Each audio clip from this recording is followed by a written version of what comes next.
So I guess Pulsion is launching proof of stake, man, or proof of work. What are we saying with that, man? Yeah, what do you have That's to the say, latest Jake? news. Have you guys been watching the news, man? Apparently, man, according to Eric Wall, Pulse Chain. This is a big news development. We are apparently launching proof of work, not proof of stake. And to comment on the matter, we have Jake with us. Jake Sharp, how you doing, man? What do you think about Good, this? man. I'm looking forward to this. Yeah. Yeah, no, man. Thank you for joining us. You know, we understand you got a lot of knowledge in regards to the whole crypto space as a developer, and yeah, man. Thank you for taking the time to talk to us today. Definitely, this piece of news came out. What, like, how long has it been? Like 20 minutes or something? 25 minutes? Something like This is that. definitely Came out- interesting. Oh, no, a couple hours. Yeah. I see. Yeah. But yeah, no, man. Thank you for joining us. Appreciate you coming here. Dude, I'm happy to be here. Do you want to jump on it? The whole like news Go thing? ahead. I Yeah, think it's yeah. just Whatever you want. I think it's just 100% a troll, to be honest. Is Because it? Eric Wall knows how to troll, dude. He Yeah. does. Did you guys watch the debate We between did. him and What did you yeah. think about it? Yeah. I think a lot of his arguments. So I've thought about this a lot, right? Because I came from a very technical background. So in the software engineer world, you kind of have this thing where people are so tech focused that it's the only thing they see. It's like they have horse blinders on, and they cannot see that things perform well. Like one of the examples is Facebook or MySpace, all these social networks. From a coding background, it's so incredibly freaking simple. It's just a web page, a couple of profiles, a couple of pictures, a couple of posts with text on it.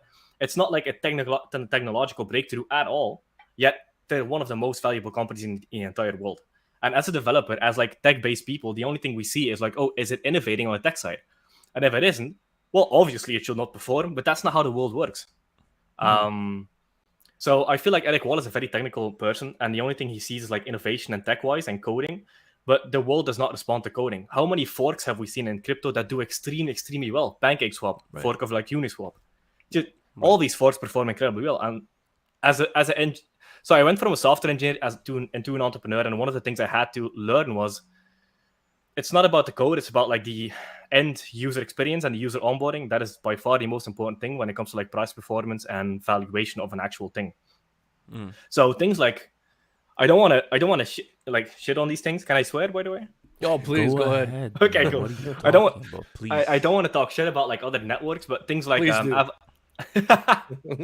things like Avalanche, for instance. I like playing around with different chains just to kind of see how their user onboarding is and whether or not they get it right. Dude, have any of you actually used Avalanche, the actual chain?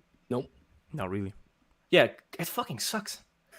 From a user onboarding standpoint, you get in there and you have like an X chain and a C chain, and one is like the contract chain, and the other one is like the swapping and actual user interaction chain. And then you have to create a new wallet, and then you have to manage those wallets and those keys. And from a user onboarding perspective, it's absolute garbage. So the thing that drives Avalanche value is just market narrative. Oh, it's another L1. Oh, it has transactions on it, but the actual user onboarding, like my dad I taught him how to use Ethereum. I can never teach him how to use Avalanche, ever. So people have to build like these abstraction layers on top of Avalanche to make it like user friendly. User friendly. Right. Yeah. It's a huge block to adoption, in my So- honest opinion. So that's interesting. What you're basically saying is, and we talk about that here on the channel sometimes, you know, of utility. That's what you're saying, utility and how easy it is to use it. Do you place that much importance on that? Besides that, like the tech could be just the tech on the back end. It's not sure if it's innovative or not innovative. You know, doesn't matter. We have some working product. If it hasn't been there before or no, is it simple? Is it complicated? All of that doesn't matter as long as at the end point you got a user who's finding it easy to use the platform. It serves some sort of a purpose, and that's that. The technology behind it doesn't matter. Is that what you're saying? And I guess I wouldn't say it doesn't matter, but people put way too much importance on it. I see. Yeah, just look at like Shiba Inu. Jesus Christ. Dogecoin. true. Dude, that Yeah. chain is a piece of garbage. Like I think it even gets mined with like the Litecoin. Like it gets mined through Litecoin, so it's not even 100% its own chain. And yet that thing goes freaking wild. And at the end of the day, we're all in crypto to get rich. Like, let's not beat it up the bush. That's Like, true. screw Yeah. all of this tech stuff. I want to get rich. Like at the end of the day. 100%. Yeah, exactly. So people like Eric Wall, and the thing is also when it comes to like user onboarding and actual like getting people into the ecosystem that want to invest, they don't care about the tech. The people that are very hard to convert into investors are the people who are very techy, because they want everything logic based instead of market narrative, marketing, all of these things. Which at the end of the day, Facebook grows because it's good at marketing and has a good advertising platform, and other companies grow because they're incredible at advertising, which means they get more user adoption. And user adoption drives this thing called like Metcalfe's law, which is what a lot of people based like the valuations of these chains on, which is the value of a network is in direct proportion to the square of its users, I think is the definition. So if the user onboarding sucks, you stop the number of users coming in. And people kind of look around this with like, okay, how many holders does it have? But you can buy Avalanche on an exchange. That doesn't mean that actual adoption on the chain. So that's kind of my view on it. Yeah, and I think reality speaks to what you're saying as well. I mean, if we take a look at something how PancakeSwap versus Uniswap, for example, the user experience on PancakeSwap, I don't know if you've used PancakeSwap. I've definitely had a lot of experience on PancakeSwap. The user interface is orders of magnitude better. There's a much larger feature set on something like PancakeSwap than Uniswap, and we can see that in the numbers. At PancakeSwap, I believe I don't have the numbers in front of me, but outperformed Uniswap by quite a lot. So I think it's not just theoretical. I think there's real world examples we can point to that kind of speaks to that fact that you're talking about here, where the user interface is a very, very large part of what gains adoption and what ultimately translates into price performance as well. Right. Definitely. Yeah. 100%. Man, you're coming in hot, man. You're just spilling a lot of good information, man. Let's just, who are you, man? And how'd you get into crypto? Okay, so this is a long story. So to give like the whole like bragging thing, I used to run a nightlife company. We did events for like 700 to like 3,000 people. That was like kind of the first entrepreneur thing I did. Before that, I was a software engineer at like several startups. I was a lead engineer at multiple like tech startups. And we would make apps and websites and stuff like that for other clients. So I did that for like 2 to 3 years.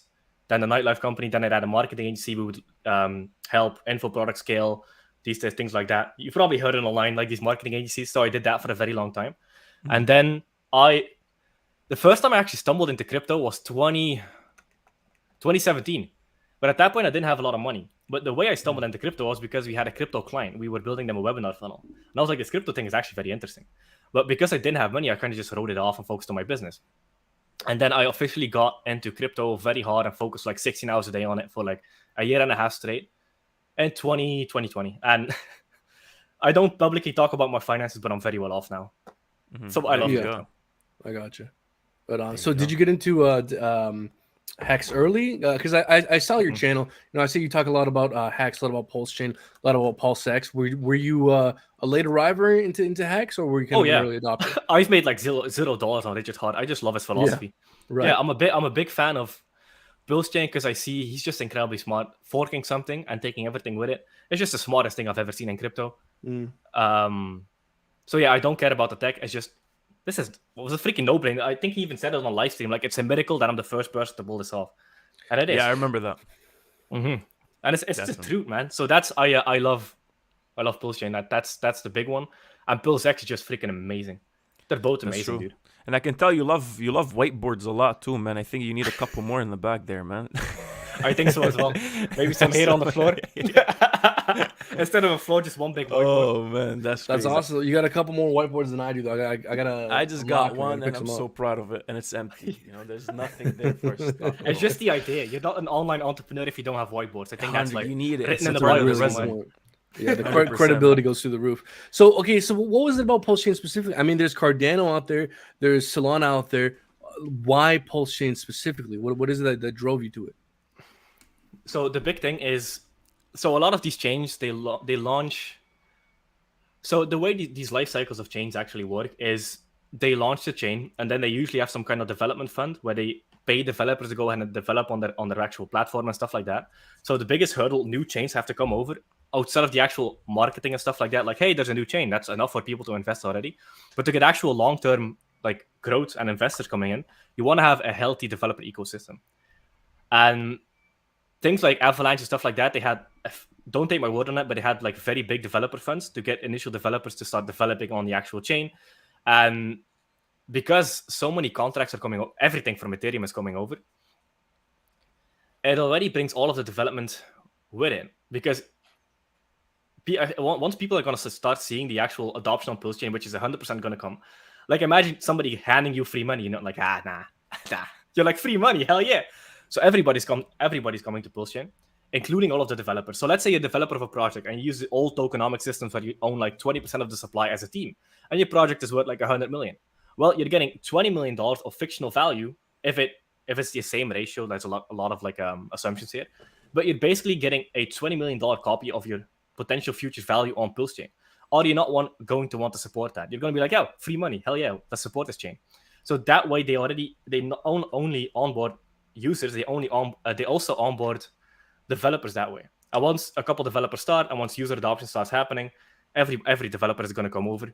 Because here's the thing: the reason I'm potentially building on Pulse Chain in the future is because of my advertising background. I know how much of a pain in the ass it is if a user has to pay a fee in order to start using your service. It's night and day. You can go from an extremely profitable company to a bankrupt company just because of that alone. People have to pay like $90, was it? Or like $500 in a bull market on Ethereum. Imagine running an ad campaign, indoctrinating your user, giving them training, giving them everything like that, and then they have to pay $100 fee just to get invested. So that just screws over your entire marketing campaign. So if we take that away, smart developers are going to see that, and smart developers are going to come over. And it's the smart developers that bring in new audiences. That's kind of my view on it. Right. So let me ask you, what do you find, if we kind of look at the smart contract space out there, that's lacking? What do you think needs development? What do you think can be done out there that can be built that is interesting, that's currently lacking? Wait, give me a second. Sure. I disconnected. All good. No worries. In the We meantime, won't- man, we'll I just just don't Can you know. repeat? Can you repeat the question? Go ahead. Yeah, no, I was just saying. So, if we kind of look at the state of the decentralized application space out there, what do you think out there needs development, needs building? What do you think is interesting that can be built in this space? That's a good question. So I look at everything from an ads point of view, because I think it's a Ads? very like an advertising Advertising? point of view. Yeah, like what gets the broadest market? Because if you get the broadest market, people like get into the actual system, and then you have this thing called like the golden referral ratio, is what they call it in business circles. It's basically once you get one user into the system, how often do they bring in new users into the system? Because once you get that ratio above, I don't know the exact ratio anymore, but it's basically for every new user you bring in, the chain and the actual ecosystem grows in and of itself without having to actually spend more on advertising. Mhm. And blockchains already have that.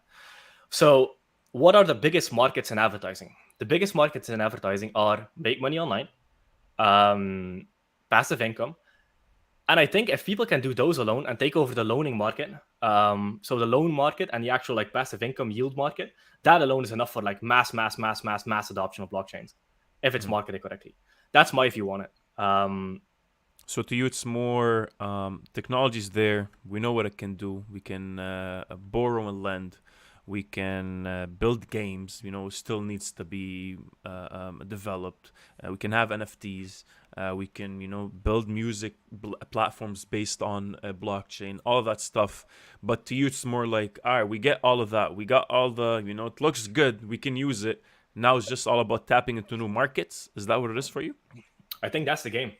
Because there's already very good ideas that take away from like traditional finance, like the thing on like Pulse Chain. I hope to God they launch it correctly and it's secure. But liquid loans, dude, that alone, it's a brilliant freaking thing.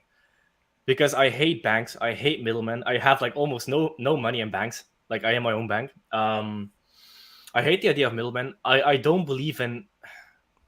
I don't want to bash on the NFT market because you can make money. Okay, do it for that. But the actual use case of NFTs, like Counter-Strike Go, for instance.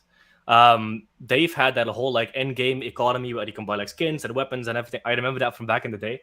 So that's been doing just fine. They don't need censorship resistance. That's the only thing a blockchain is good for. It's just removing the risk of middlemen. So I think if people can generate their own money on the blockchain in a very secure way, where it's protected against inflation and they get some money to cover their lifestyle, that alone is enough to onboard basically the entire world if the fees are close to zero. Right. So how do you think that's lacking currently in the space? Because you mentioned we have liquid loans, right? We have Fiat, which is an Aave fork onboarding into Pulse Chain. Where do you think there's a gap here, or space where we can kind of improve on this idea? So I'm looking into this for my own thing. Is it Red Bull advertising, man. cans? Is it Playboy models? Like what else do we need here? The man? important We need Also, adventure, some models other- always help for sure. More Red Bull models, cans, I'm not okay. sure of. We But need a Red Bull sponsorship. I think that would definitely help out a lot here. I think it would. But yeah, go ahead. Sorry, man. What was the question again? Yeah, so like again, we brought up how there's a lot of very interesting opportunities for DeFi to provide wealth for people. We see how Liquid Loans is entering the Pulse chain space. We see how Fiat, the Aave fork, is entering the space. Is there any gap within that DeFi niche that you see that where there can be improvement, something else can be built around that area that's currently lacking? Yeah. There's two things that come to mind. One is, and I heard Rahul Paul talking about this a while back, and it kind of stuck in my mind, but it's freaking massive. Have you ever heard of this idea of a social token? In what Sure. sense? Yeah, sure. Like for like immediate personalities. For example, yes. Yeah. I think those are going to be even. I think those are on par with DeFi when it comes to like user adoption. So one part of it was, okay, let's save the financial system, let's remove the middlemen, let's appraise banks, the actual like features of banks. That's a very, very big market. But then the biggest market on social media, and you see this. Do you guys know the what are they called again? The K-pop band that is super freaking big, BTS. BTS, Yeah. Yeah. So imagine if they had a token, how much adoption would that bring? definitely. Where people can actually make money, like reinforcing the whole like BTS community and participate in it. Like, or I think Raul Paul used this example of Disney World. Imagine if Disney World had their own currency. Like, imagine how much adoption that would bring. That would like wreck the Ethereum chain into eternity. Right. So I think social tokens are a big one. And then we already have all of the good ideas in crypto as just finding a way to run profitably on ads, and then you can scale it to the moon. And the issue I've been with crypto is that it's very hard to accept crypto into advertising. There's ways around it, but for like mass adoption, advertising needs to open up, and social tokens, those are going to bring. Those are going to wreck Social chains left tokens and with right. no utility. Just the social token doesn't have any kind of utility outside of it being a social token. That's a good question. So you can kind of look at it as two ways. Let's say instead of paying for like Disney, do they have their Plus? Disney Plus, I think it's what it's called. Yeah. Imagine you having to buy that token instead of buying Disney Plus. Right. And then depending on how many tokens you have, you unlock different parts into that ecosystem. Maybe you get a yearly pass into Disney World and stuff like that. And because everybody, Maybe you get a discount if you use Disney Bucks. Right. could also be, yeah. And that's what we're seeing in there's a couple soccer teams. I think PSG, Paris Saint-Germain, and they already have like, so it's we already see with some of the NFTs going around. A lot of these artists drop some NFTs. You can see their audience straight away overnight bought up the whole package, and we're talking about millions and millions of dollars that actually came in. We saw that with Logan Paul. I guess something within that nature as well. I always thought there's some sort of market to that because, man, if you look at the biggest social media platforms, Instagram is top one right now. What are we doing there? There's nothing going on besides sharing some photos and sharing what you're eating today. And now all of a sudden that translates to the current. If Instagram is not a part of your business model and you're not thinking about traffic just at the door, but now online traffic and having your whole store completely online and on Instagram, you're really wasting a lot. And you're most likely not gonna make it happen within the next years or so. So I do think that's where the market is really sitting at, and I do appreciate. I know a lot of people have a lot of things to say about NFTs and all that, but not necessarily NFTs. Maybe not the technology itself, but something within the social realm of stupid shit that brings in a lot of people in. And I think that's what crypto's been missing. Like, how can we utilize that? Right. How can we utilize that? And we're starting to see that. I think sports betting is going to be a big thing as well. Now, instead of you can buy the token of the team that might win or no on the blockchain. There's a lot that's within that umbrella of social of the social realm outside of just of NFTs and just meme tokens in general that I think is going to bring in a lot of adoption. And we saw that happen, man. It defied all the technology. People bought Dogecoin, they bought Shiba Inu. Is it wrong? Is it bad? We don't know. But they bought it. And there was millions and millions of people that got it. So I think it's interesting, man. Yeah, especially if you can continue to attach utility as well. And if I can maybe just build on your point as well. I wonder, and this is maybe a question to everyone here. What makes more sense in terms of bringing social utility? A social token or an NFT? Because what we're seeing kind of with this idea is people like, what's a influencer, Gary Vee? has his NFT. Where if you have his NFT, you can go to his conference, you can go to his restaurant, that kind of stuff. But I suppose you can also do that with a token as well. Do you guys have any thoughts as to whether a token or NFT technology is more kind of geared towards bringing kind of this social value to the masses? You want to go first, or do I go first? You go first. Oh, it's you, man. Okay. So I don't think it's an either or scenario. I think it's a both scenario. Because the way I kind of look at it from a user onboarding standpoint, let's use Disney World for an example. I'm giving them some free alpha. So let's say you go on Disney World, you create a Disney Plus account, and they have your email information, your phone information, they have all of that stuff. Well, it only requires one piece more of information. That's your wallet address. Mm-hmm. And that's it. That's the only user onboarding that is required. Make them make a wallet and then give them your wallet address. Your wallet address on the blockchain is basically your email address. That's all it is. And then you can airdrop NFTs to your clients. Then you can, then they can go ahead and invest into the token. Then they could potentially buy NFTs, or like if they buy a number of tokens to unlock a certain thing, they unlock an NFT. There's a lot of ways of doing it. It's essentially a digital coupon. You can look at it like that, yeah. But I think that's mass adoption. But the actual like value of bringing billions and billions and billions of dollars in, that's a fixed Ethereum with very, very solid DeFi. I think that's enough that's going to be freaking massive. And then if you combine social tokens is for the absolute masses. But if you want to bring all of the wealth's money in, you want to have a chain that can handle a lot of volume with very low fees, where DeFi is the most secure as it could possibly be. Big time. Like if you want to convince the billionaire with a couple billions of dollars to come in and put his money in a secure chain and earn whatever 12 or 10% a year on it, or whatever the case might be, that's what we need. But if you want that, dumb trying to play games and have fun, then definitely social tokens. I think this is good business behind it, man.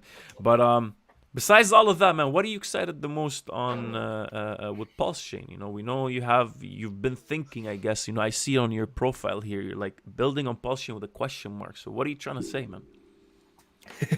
So I have to go back a while because the sacrifice has been so long ago, dude. But I remember I had my entire like 2 more whiteboard weeks, filled. man. 2 more weeks. 2 more weeks. Jesus fuck. I'm getting so pissed off, dude. Jesus Christ. Yeah, I can't help it. I'm like, okay, it's good. It's like a cold shower, Everybody you know? is, man. But it's also like it's a bear market, so it feels like a cold shower. You're like in the shower, this fucking sucks, but it's good for you, Yeah, that's true. Anyway, it's been so long, so I had my entire whiteboard filled with everything I like about Pulse Chain. So, because I do my hundreds of hours of research before I ever touch anything. Because I tried touching things without doing any research, and I lost like 40 grand. So I'm like, yeah, let's not do that again. Oh, that's good. That's easy. So the thing I like about Pulse Chain is, one, it's starting. I like the way of launching with a sacrifice, and the reason I like the sacrifice way is everybody gets in on the same price floor. So the chances of it going below that price floor is so freaking low, and everybody's just gonna buy it up in a millisecond. So it gets a strong price floor. So I don't think in Pulse Chain we're gonna have this like, and then go crash below like ICO prices. I don't like using ICO, but like SAC prices, I don't see that happen at all. So I like the price floor element. Also, it's launching with like a massive building community. That alone is like enough for a chain to do well. But then you also have like the whole Ethereum system state coming over. So the way I kind of explain this to my friends, where they were like, "Oh damn, this makes sense," is let's say you have like a Porsche garage, and there's like one over here. Like I have garage number 1. Everybody has their Porsche there. Everybody that has a Porsche has their Porsche there. Now let's say one person comes by and is like, "Okay, I like that Porsche garage. Let's open it up over here and let's give everyone their second Porsche." Everybody's gonna like fucking run through that door and get their Porsche, right? So user adoption day 1, community day 1. Now because there's like a period between like the actual sacrifice and the actual launch, just imagine how much pent up energy there is. The war drums have been going for so freaking long. I think it's going to be absolutely freaking massive on launch, not financial advice, just because of that alone. So the built-in community, it has built-in user adoption. I'm a big fan of user onboarding. So the actual onboarding into Pulse Chain is so incredibly simple. One click, change network, everybody is onboarded. GG, game over. None of the avalanche horse shit going on. We're like a billion chains and it being confusing as hell. And I'm a developer and it was confusing as hell to me. So I can only imagine my grandma using it. Right.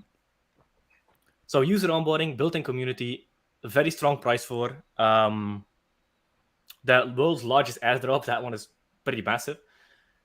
Just those 4 things alone, I think it's going to be very, very, very explosive to launch. That's my take on it.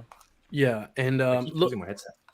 All good, man. And look, I don't know to what extent you follow our channel, but like I've made a big shift Yeah. towards Pulse Chain, and I've made sure that Messin has also felt I've that. seen it.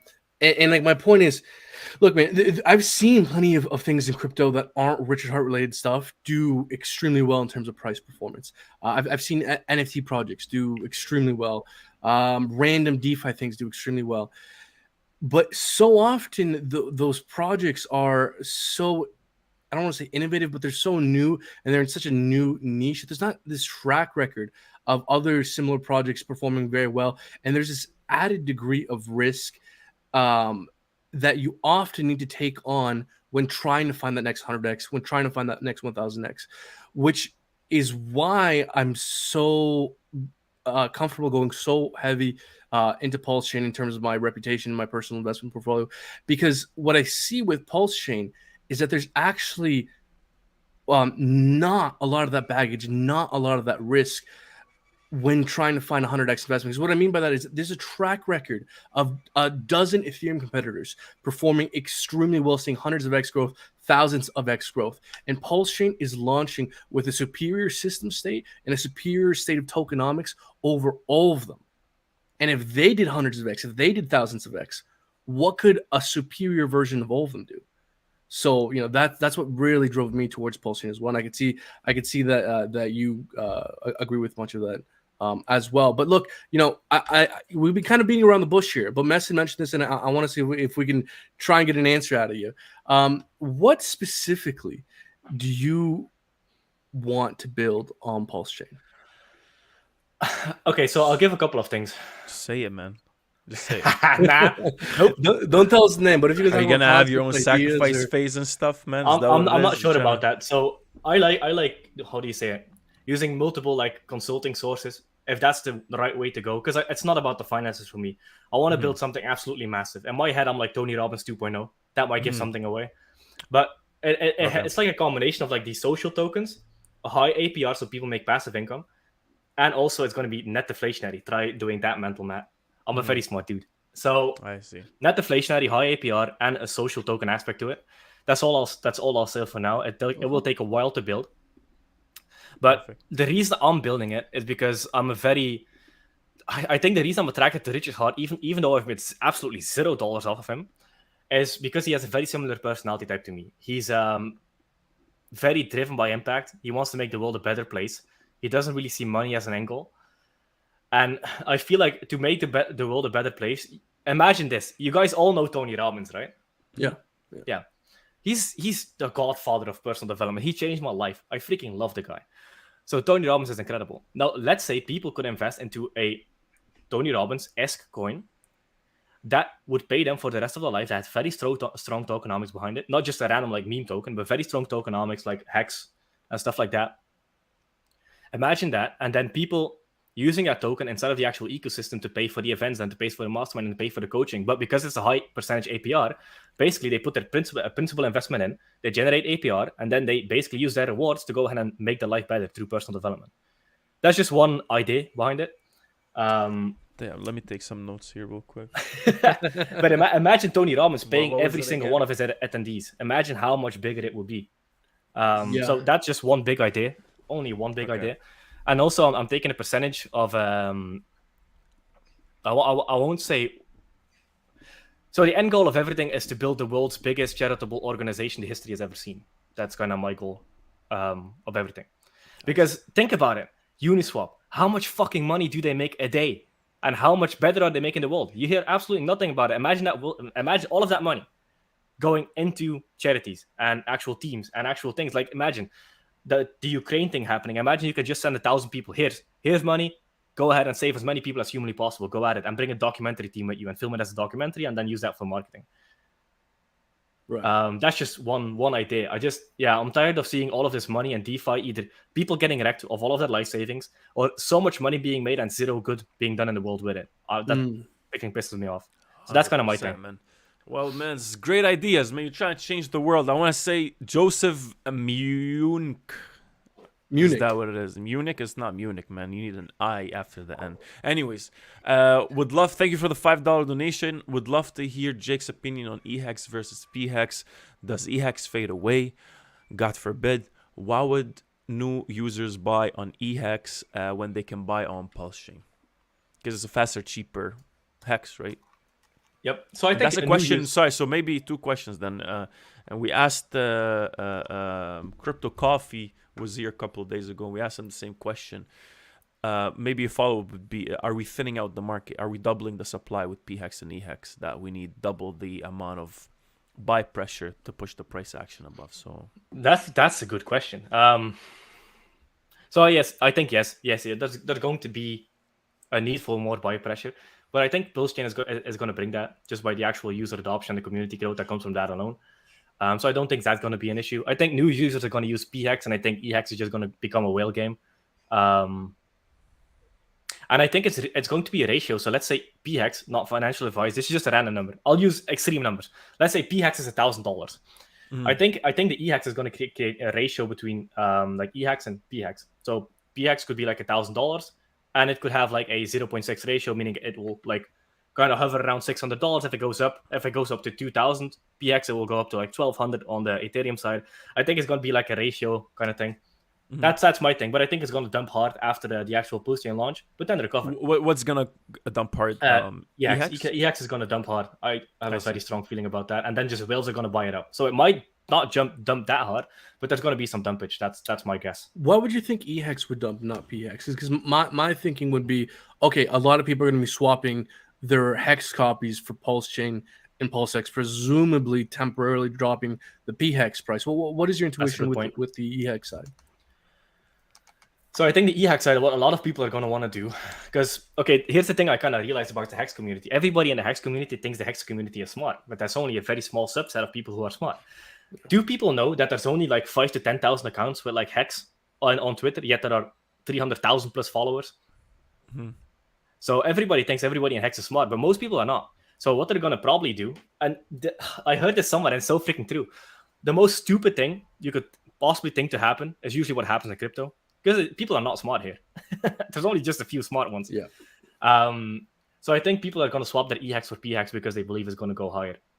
So yes, you have the PHEX dumping for Pulse, but you're also going to have the EHEX dumping for PHEX. So it's a very hard guessing game, man. We're all just shooting in the dark here. 100%. I'm very excited to see what happens, but if you wait, you're going to win. It's just going to find the ratio. Everything's going to come back, and everything's going to be just fine. So I would recommend people not to freak out and just close your eyes. That's the goal. Definitely, man. That's what we try to always advocate. Use logic, because it's not that common. Sometimes your emotions need to guide your investment decision. Definitely, I think Brissology is saying, did this guy just call me dumb? Definitely not, man. We're just trying to figure this out, just like you, and we're trying to understand what's happening in the market. But I do think there will be some sort of obviously a ratio. There's going to be a pair, EHEX to PHEX, of course.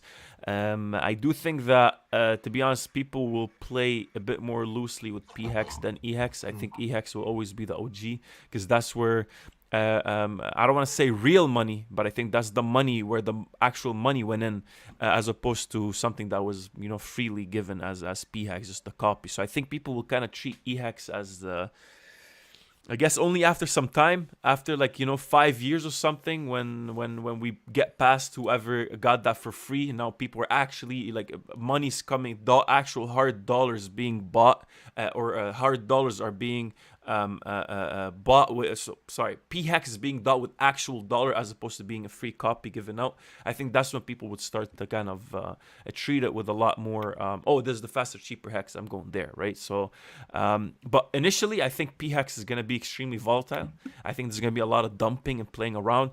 I think maybe the PHEX token is going to be transferred. People are going to start selling their PHEX holdings so they can go into Pulse Chain or PulseX. They have much more price appreciation opportunities there. I think the market is going to be so volatile. And Brisolgi saying, I like how Messin got a haircut and showing off his hair since I called him in a bald since I called him bald in the last live stream.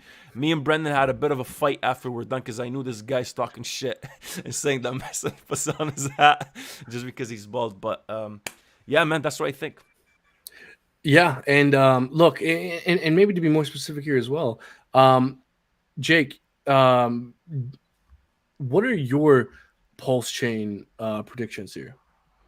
Like, not in terms of prediction, sorry, but like your strategy post launch. Like, are you accumulating hex? Are you accumulating stable coins? And then once pulse chain launches, how are you going to go about playing the space? You're going to buy pulse chain, pulse X. What are your thoughts? So I'll kind of give the advice that I give my friends. Yeah. Well, advice, opinion. Yeah, purely entertainment purposes. Uh-huh.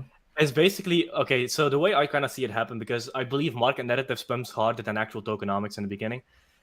Because there's so many amazing coins with amazing tokenomics, but if there's no hype behind them, they don't pump. And then you have things like freaking SHIB, that get all the hype behind them, they have crap tokenomics, and it goes to the freaking moon. So market narrative in the short term, this is very, before anybody slaps my ass, in the short term, market narrative is a lot stronger than actual tokenomics. So I believe, because Pulse Chain is the next L1, that people have seen L1s. It's in the top 10. They see it every day. It's L1. Oh, L1. Oh, new L1. And people only go, okay, so this is kind of my advertising background. If you look at the numbers, the number of people who use the actual chain, so you have a number of people that invest in the actual coin, like invest in Ethereum, and then you have the people who actually use Ethereum. There's a vast difference there. So the people who are going to buy Pulse X are the people who actually go on the chain. But everybody that buys Pulse are the people, if it goes on exchanges and stuff like that, the people that buy Pulse Chain are not necessarily going to use the chain. So I believe market narrative is going to pump PLS harder in the beginning, and then tokenomics are going to take over with Pulse X. And in the long term, I do see a world where Pulse X outperforms Pulse Chain, because the tokenomics are so freaking strong with the buyback and burn. So that being said, I recommend friends to DCA in for purely entertainment purposes. But the DCA in for like the first 1 to 3 weeks, and then use new money to buy whatever is in the dip. So either Pulse X or Pulse, because a lot of my friends got into the Pulse X sacrifice, so they want to accumulate Pulse. But if they have Pulse and they have Pulse X, I'm just like DCA into whatever is in a dip, because I think they're going to go up very similar together, because it has the same founder, same community, same idea behind them. And the stronger Pulse gets, the stronger Pulse X gets, and the stronger Pulse X gets, the stronger Pulse gets. So I think it's just going to pull everything up together and just buy whatever is on a dip. That's kind of my simple advice. I like simple things. Did you sacrifice for Pulse Chain and Pulse X? I'm broke. Oh, okay. Well, I have $0. Also, what's your social insurance number? All right. Now, I did participate in the sacrifices. So here's a kind of a funny story. I'll say this without going into actual numbers. But I sacrificed heavy into Pulse Chain, and I kept some living expenses for like a year or something. And then all of a sudden, Richard Hall was like, "Hey, but have you heard of this Pulse X thing?" I'm like, okay, fuck living expenses." And then, okay, yeah, it's been a rough couple of months. I'm just fine. I'm surviving just fine. But I went from like being very comfortable to like, hey, this thing has to launch. Thank you. I feel you, bro. I'm in the same position. There's been a lot of outcry in the community, man. Which is, look, it's granted, right? I'm not gonna be like, oh well, you shut the hell up. You shouldn't have any expectations. No, man. At the end of the day, people did that. They're all, people are human, man. They're gonna complain regardless. But I do think. I don't know, man. I felt like what's his name? Richard is definitely trying to time the market. I think he wants to see what's going to happen. Maybe. There's a lot that's been happening outside of crypto now, with all the adoption that we had within crypto and all the coins, we're all invested in. I do think that the outside world is starting to have more and more influence on the crypto space. And holy shit. Wow, my bad. Is that God? There you go. I'm having revelations here, man. But yeah, man, I think there's so much happening outside of the crypto space that it's affecting the market. And I think Richard is aware of that. And he's trying to have some sort of, he's trying to time the bottom of it. If there is a, soon to come market bottom, which I do think we're going to have a lot happening, a lot of turmoil until we see that. I don't think we've seen it fully yet. Yeah, I saw a video the other day of Richard talking about how bear markets traditionally last 50 weeks. How you want to launch at the bottom of the bear market, that way you don't have resistance going up, and you have this hockey stick chart. Richard knows this. He spoke about this specifically when Hex was launching, and so right now I think he has some reasons to kind of make believe like he's not trying to time the market, but I have this growing suspicion that Mister I'm not trying to time the market. It's just going to just so happen to launch Pulse Chain the next time Bitcoin breaks down. So I think it's probably just an unfortunate reality at this point. I don't know if you Dude, the thing is, so the cold shower example is the best example I have. It sucks we're in the cold shower now, but after the cold shower beginning, like, okay, yeah, this was actually kind of good. If you launch it like close to a bottom. It's true. The closer we launch to the bottom, the better it'll be for Pulse Chain. For people in a position like me and you, where we went heavy into the sack bases, it kind of sucks to wait. I too went, put 99% of my net worth into these sacrifice phases, and so until the shit comes out, it's a little bit of a struggle. But hey, you know what? Eventually, when it comes out, I think we're going to be in a pretty solid place, hopefully. But hey, I saw we had a super chat here, and I want to ignore this. Again, Joseph, thank you very much for the $5 super chat. Mensch, yeah, she Mensch. roasted us on Mensch. He said it's pronounced Mensch. The U is silent. I got you. Okay, Joseph Mensch, thank you very much for the support. I see everybody's in the chat is in the same position as we are. Everybody's like, yeah, okay, yeah. God damn it. Yeah. I was living like a king, and now I live like I have a 9-to-5 again. So that's fun. Yeah, and that's the risk we're taking, man. Everybody's Exactly. taking some sort of a risk in this whole thing, and that's just what it is, man. I mean, I don't know what. There's no reward without risk, right? Exactly. The thing is, I'm a big believer in when opportunity knocks, you kick down the door and you sprint through it. So that's kind of what true. I did. That's Yeah. true. So, any opinions on P-Shib? Is P-Shib like or maybe we can expand that question too, because Joe what was his name here? Joseph saying he has a SHIB, so he's holding SHIB for the fork. If you can comment maybe on P-Shib if you like, but also do you have any preferences on what you like holding for the fork? Hex, SHIB, USDC, Stables. anything like that? Yeah, stables. Yeah, so I did a live stream like 2 days ago where I talked. Somebody asked me a similar question to the stablecoin thing. So Hex is good. Hex is like the safest play because you know it's gonna have value on the actual like pre-bridge on Pulse Chain. But also stablecoins could be a decent play because this is so hard to give advice on because USDC can be like, hey, you like the stablecoin thing? Ha, nope. Bye-bye. That's true. But if you use stablecoins and you get them on a copy of the actual Pulse Chain, this makes a lot of assumptions. It also makes the assumption that, let's say you have USDC in your wallet and you get your USDC version or USDC version on Pulse Chain, it's only going to have value and hold its value if it's in the liquidity pool with like wrapped USDC. That's going to be my guess. Because wrapped USDC is going to have $1 value because people can redeem it for $1. But the actual copied USDC, I think it's going to be a race to the bottom. Like, let's say Pulse Chain launches, USDC copy has like a $1 value for like the first few hours. But the moment people use it to buy actual crypto, which is the goal of having stable coins, you do not want to have them in your wallet. You're going to get turbo wrecked. I can almost guarantee that. Yeah. But if you use it to like swap in the first hour to actual crypto, then I think you're going to be fine because I don't think USDC is going to disable their contract like in the first hour. I don't think they're that on the ball. But again, there's a lot of assumptions here, man. I would just hold crypto. I think that's the safest bet. Yeah, I think so. Yeah, the stablecoin plane is like big brain, but usually big brain gets you wrecked, and simple things usually make you win. That's kind of been my experience. Yeah, because like it's likely to be very low liquidity pre-fork, and then post-fork, who knows if it gets shut down. It's also another very interesting open question that I think will determine to what extent this makes sense or not. Is if Richard decides to back any of these Pulse Chain copies with the coins he got from the sacrifice. Now, if he does that, then I think these PUSDC, PUSDT copies will have some value at least for a moment. But then again, wouldn't everyone just completely sell their P copies for the E copies? And then I imagine liquidity would be drained very quickly. So it's an open question. We really don't know. But it's an experiment. That's what Richard said. Like, we heard him a lot of Twitter Spaces. This can go in so many different ways. It can go amazingly well, and it can go terrible. You know, that's just the way it is. You might just, the copies might not have any kind of value whatsoever, and other copies might just be as valuable as the actual thing. I think it's just I think the market is gonna decide. That's what it is. Is the market gonna like P SHIB over just regular SHIB? Is the market gonna like P Chainlink over regular Chainlink? That's something that's to me it was always about the utility. And just like for example, we're seeing with USDC, will you actually be able to claim PUSDC with the actual stablecoin and get it for an actual dollar? So far, we know that's not gonna happen.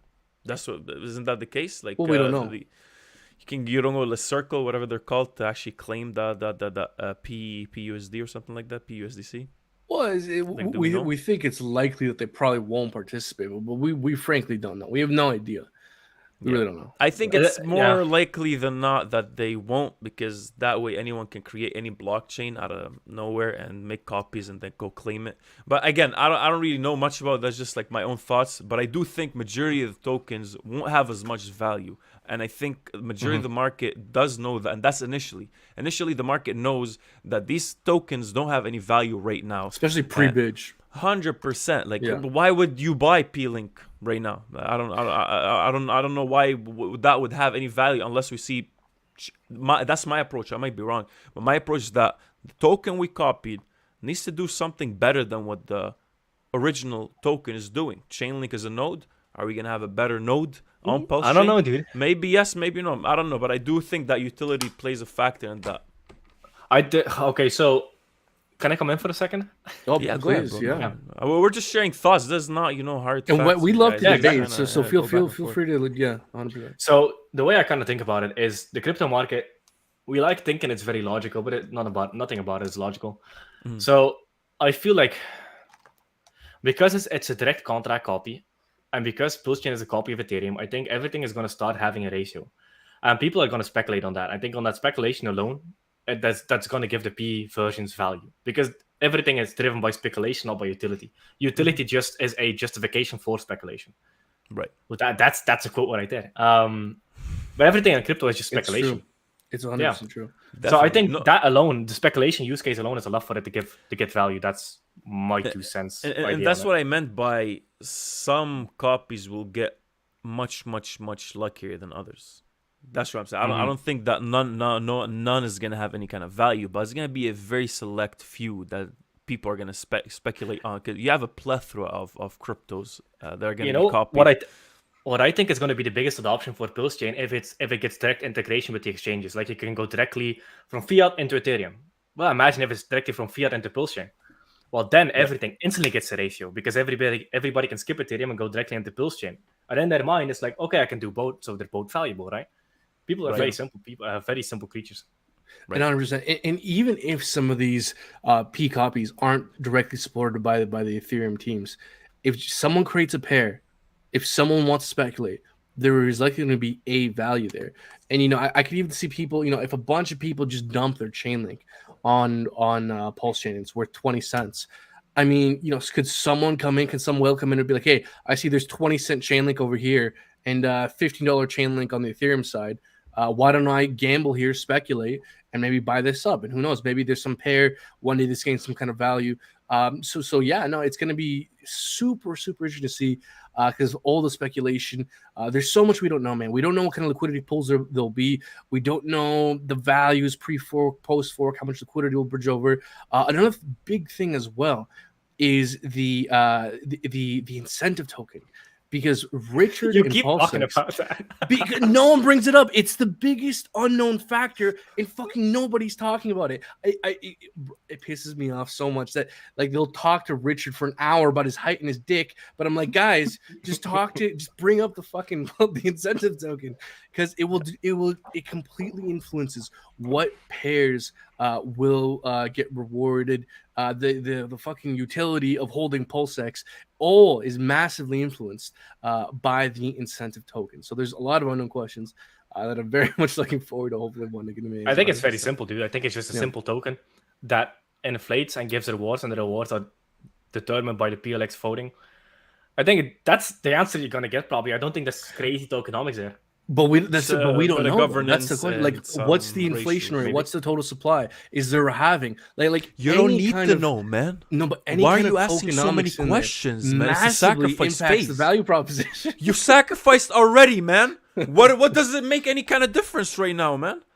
And the worst part is we all know Richard knows. We all know Of Richard course, has man. thought He's just about not this. bringing it up. Like He's just, not bringing it up because no one's asked him about it. I bet you if someone asked him about it, he'll bring it up. Bro, no shit. Do you think so? Because he Yeah. could easily talk about it. Why Yes. why isn't he talking? Nah, about Richard has a history of he wants people to ask him because that's his excuse. Like specifically when it comes to like hex price predictions, he used to do this a bunch back in the day too. I don't know how much you seen him do this, but like he waits for people to ask him, "Hey, what do you think hex is going to do in terms of price?" Before he starts talking about price, he needs the excuse. He wants the excuse to talk it? So about you it. don't think It's he just, saw the billion tweets we put out?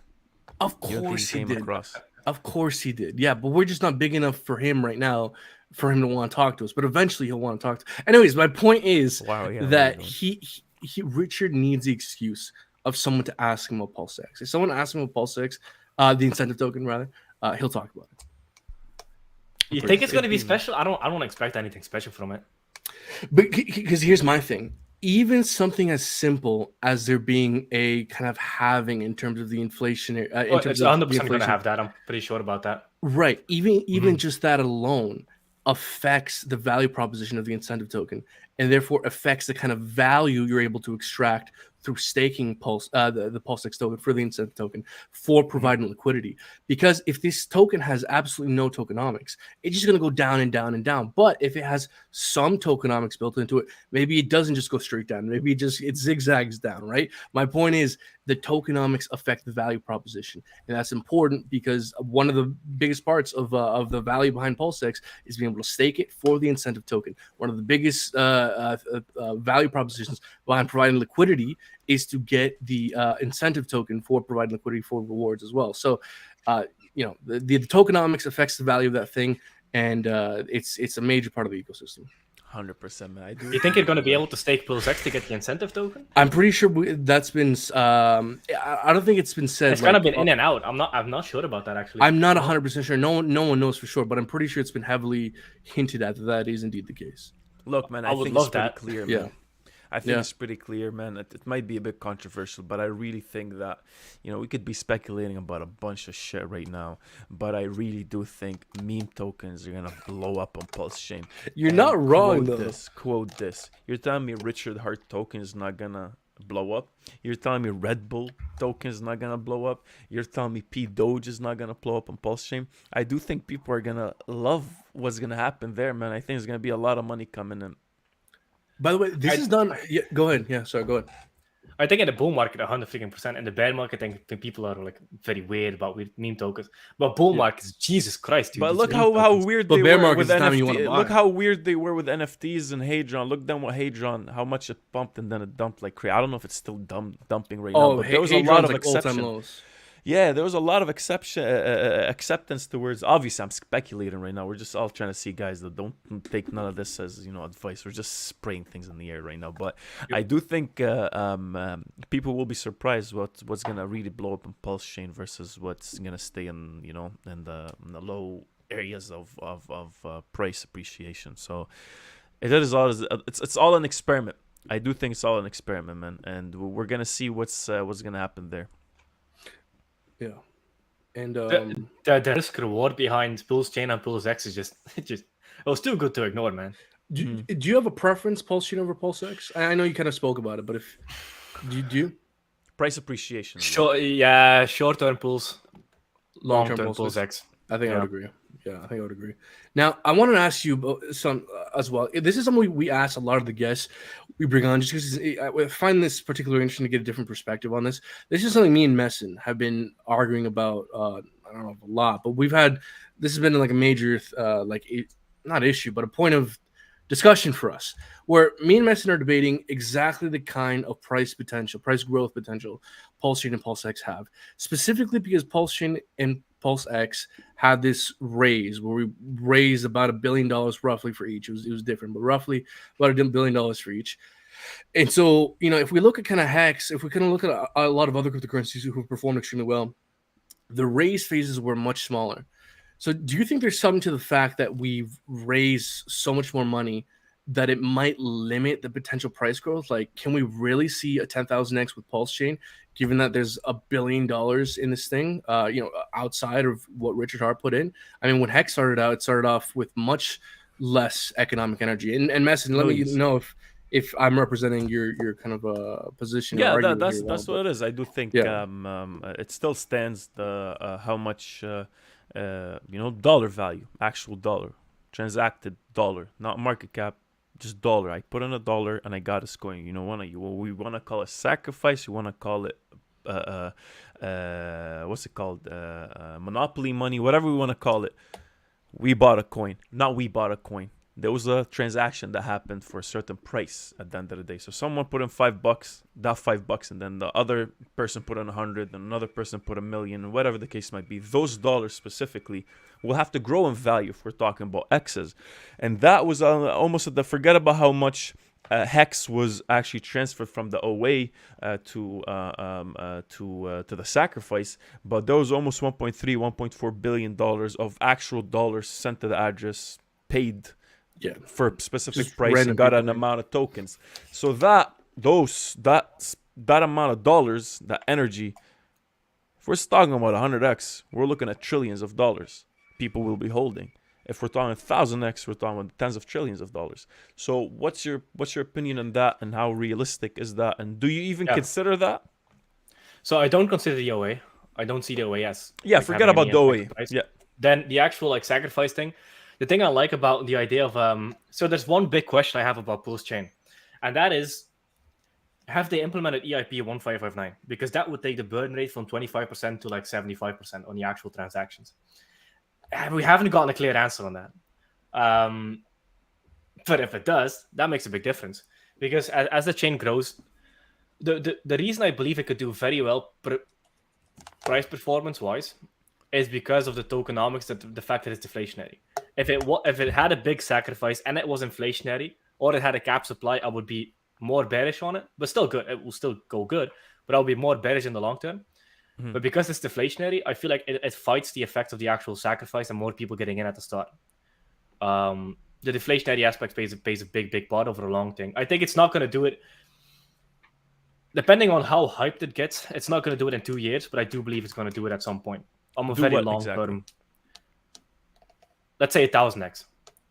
The 10,000x is pretty crazy, but 1,000x, dude, everybody's life here would be incredibly different. Yeah, the 10,000x is just a freaking dream numbers. But 1,000x, I in a long enough time frame, I see it happen because of deflation and both tokens. Yeah, it's a super interesting open question, and there's so many factors that will affect the price appreciation, like the liquidity pools, and some we need to appreciate as well. Something, Messi, I know you appreciate this point, but for the sake of the audience, we've got to understand that the actual amount of coins that affect price at any given point is a small fraction of the total supply. So, Richard Sack, I think it was 18 billion for PulseX. But the amount of people that Sack, other than Richard, was $1.4 billion worth. But out of that $1.4 billion worth, maybe 10% of that is on the market at any given time. Okay, and so then based off that, you have a ratio of sellers and buyers at any given moment, and it only takes a very slight imbalance to move price one way or the other. So people have this idea that if someone has a massive supply, that supply is what affects price action. No, people don't realize that it's actually a super, super small minority of any token supply that affects the price at any one given moment. And so it's going to be interesting to see to what extent that plays out with Pulse Chain. I think the fact that kind of Pulse Chain did have this massive raise kind of will make that 1,000x, 10,000x a very kind of unique, unprecedented thing to happen. But I'm personally betting on the thing that has a set of tokenomics to try and get there. Whether or not it will, it's open question. No one knows for sure. But the thing that people seem to be missing about Pulse Chain is liquid loans. I made a video on this I think a week and a half ago. Right. But that is a massive. If it actually gets utilized, yeah. If it actually get used, if they execute on it and it's secure, My God, that is one of the biggest fundamentals Pulse Chain has. Right. Yeah. And it launches with the chain.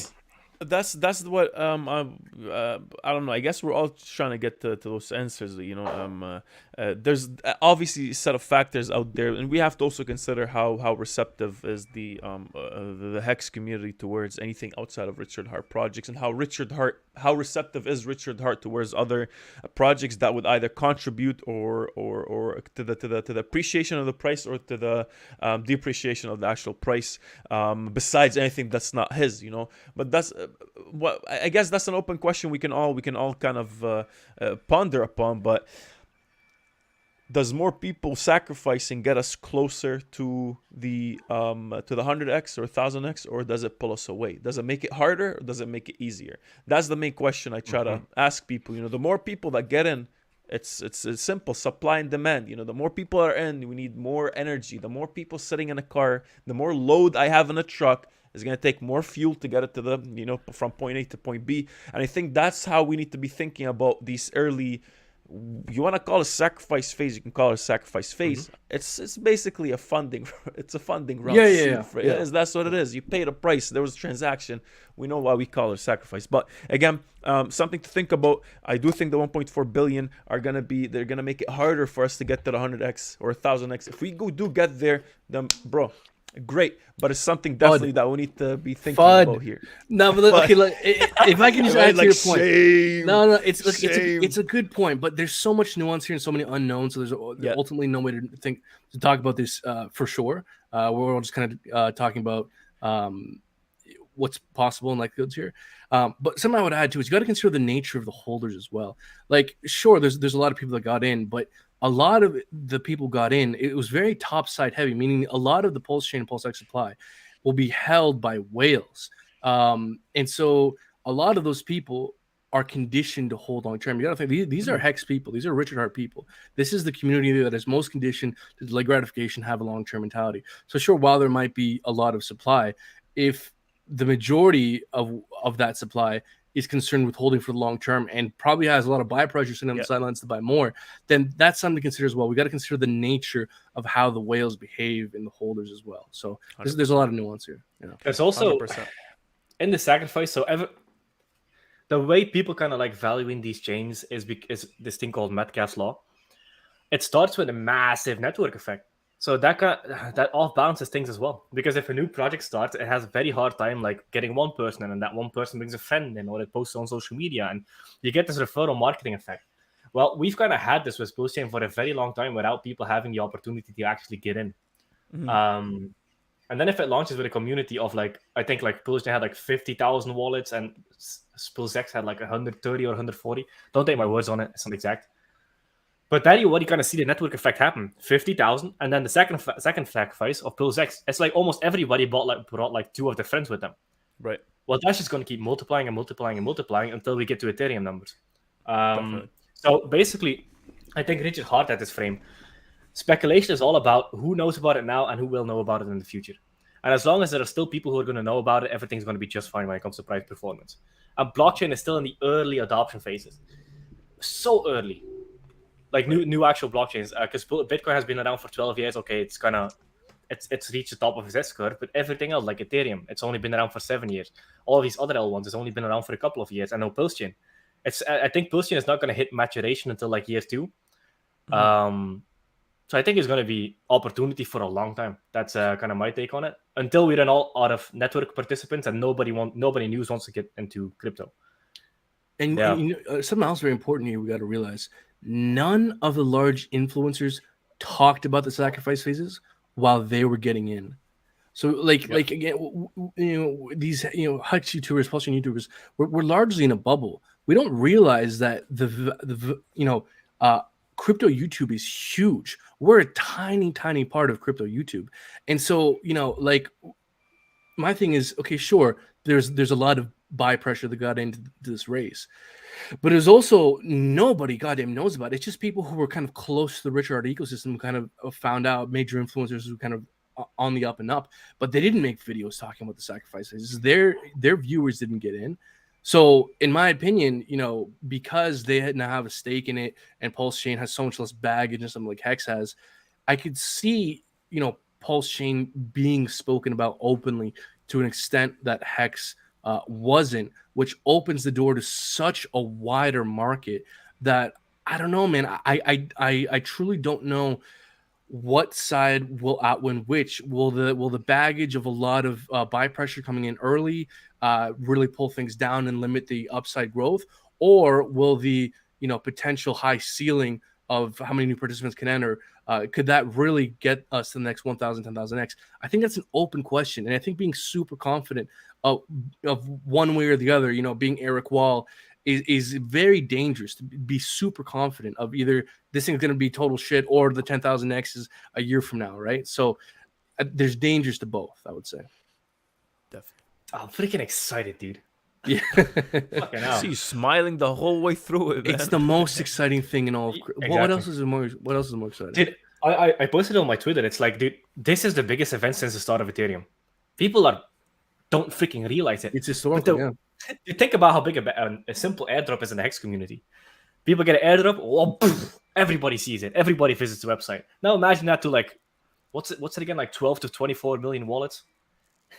Dude, That's true. imagine. That's fucking wild, dude. That's It's a wild. very creative marketing scheme. We're coming to your door. We're knocking on your door and telling you, hey, check this out. It's gonna be Exactly. pretty exciting, man. 100%. And the reason I'm hella bullish on Pulse X in the long term is DEX volume is nowhere near central exchange volume. I think I actually passed in the bull market, but there's so much growth. If you look at like the actual like growth of DEX and centralized exchange volume, it's only going like this and this and this and this. It's like almost on an exponential curve. So It was can only outperforming imagine. centralized exchanges for a good while as well as in the bull market. Yeah. Exactly. So that's like 10xing every couple of years. I think it even 10x in the bull market from like last. Dude, it's wild. So imagine how much volume is going to come in the future. Next So bull I market. see these things as like a 5 to 10 year accumulation play. Yeah. Definitely, man. Yeah. Definitely. Well, hey guys, man, look, DCW saying smash the like button, you lazy suckers. So make sure you do that, man. We've been talking a lot right now. We've been trying to give you guys as much information as possible. And Jake, man, you're killing it. Honestly, one of the best. I would say one of the best live streams we had here. A lot has been said. Obviously not financial advice, but we do appreciate your time, man. Appreciate you spilling the tea on a lot of the things that are happening. And if you ever do a sacrifice phase, man, you know where to come. Maybe not. Who Maybe knows? not. We'll see how things go. But yeah, no, Exactly. man. Look, is there kind of anything you want to discuss here that you think we've missed or something we should touch on here? So I'll just brain them. Liquid loans is a big one for Pulse Chain that people don't realize. Pulse X increasing volume over the years makes it a very, very strong long-term pick. You Okay. mean as holding liquid loans? Holding No, liquid not loans. the actual token. I'm not sure Okay. about like the actual token, but the supply stick it utility. brings to Pulse Chain. Mhm. Yeah, and the moment people go into liquid loans and they do like 1,000% collateral, it's basically supply removed from the market forever. I don't see a 90% drop happen unless something absolutely catastrophic happens and they loan on the top. So the thing with liquid loans, you want to loan on a dip. That's like the whole golden key to everything. Don't you feel like a lot of liquidations will happen?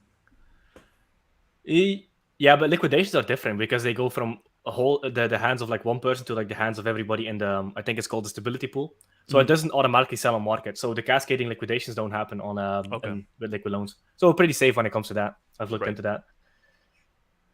But my question to you guys to kind of end it off is how long do you guys see this bear market lasting? Just best guesses, entertainment purposes. Messon, do you want to go first?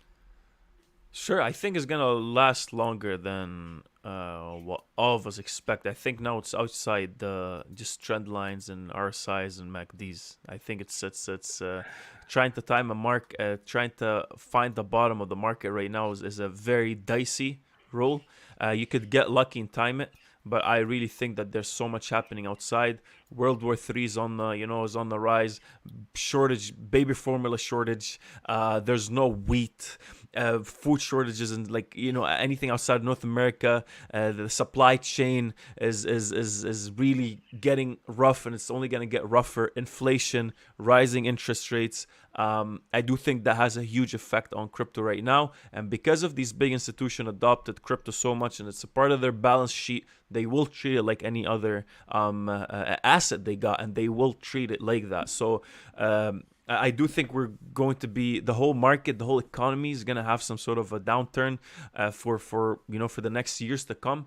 And again, we could get lucky and have another move to the upside, or trying to find some sort of a bottom right now. I would be happy, but I'm just trying to be a bit more realistic. So I'm leaning more towards a very prolonged period of time right now where we dabble in these ranges.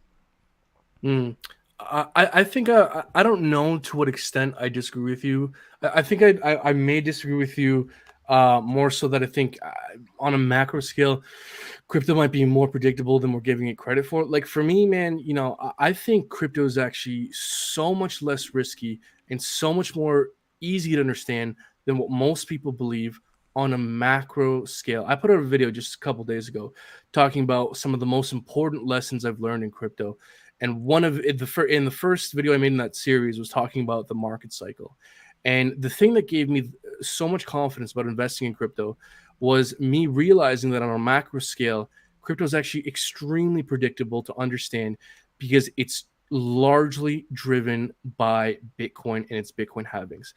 Every 4 years, the amount of Bitcoin being produced gets cut in half, which leads to price supply shock, which leads to price appreciation, and a euphoric period that's ultimately unsustainable. And whenever we enter one kind of euphoric period, we have to visit the opposite side of things, which is a depressive period. And then because that Bitcoin halving is cyclical, it's every 4 years, we get this rinse and repeat cycle. Now, I would agree that the further Bitcoin and crypto becomes globally adopted, the more we're likely to be correlated with the rest of the market. I would agree that global recession and supply chain issues in the stock market does affect Bitcoin. I mean, Bitcoin's currently be treated like a tech stock.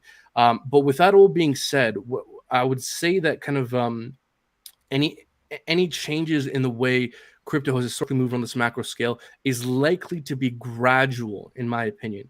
And so because we've seen historically that the bottom of a bear market is roughly a year after the all-time high, a little over a year, while that may go on to change due to macro circumstances, I don't think it's going to be the bottom of the market like 3 years from the all-time highs. No, it's if anything, it'll be like a year and 3 months, a year and a half after the latest all-time high. So while I do think kind of the macro circumstances will go on to change the way Bitcoin has influenced this market, I think it's going to be a gradual process. So to kind of summarize here, I do think that the bottom of the bear market is likely to be kind of late this year, early next year at the latest, if we do kind of have some kind of global recession or kind of black swan event, because that would track with historically the way we've moved in the past. So bottom of the bear market sometime late this year.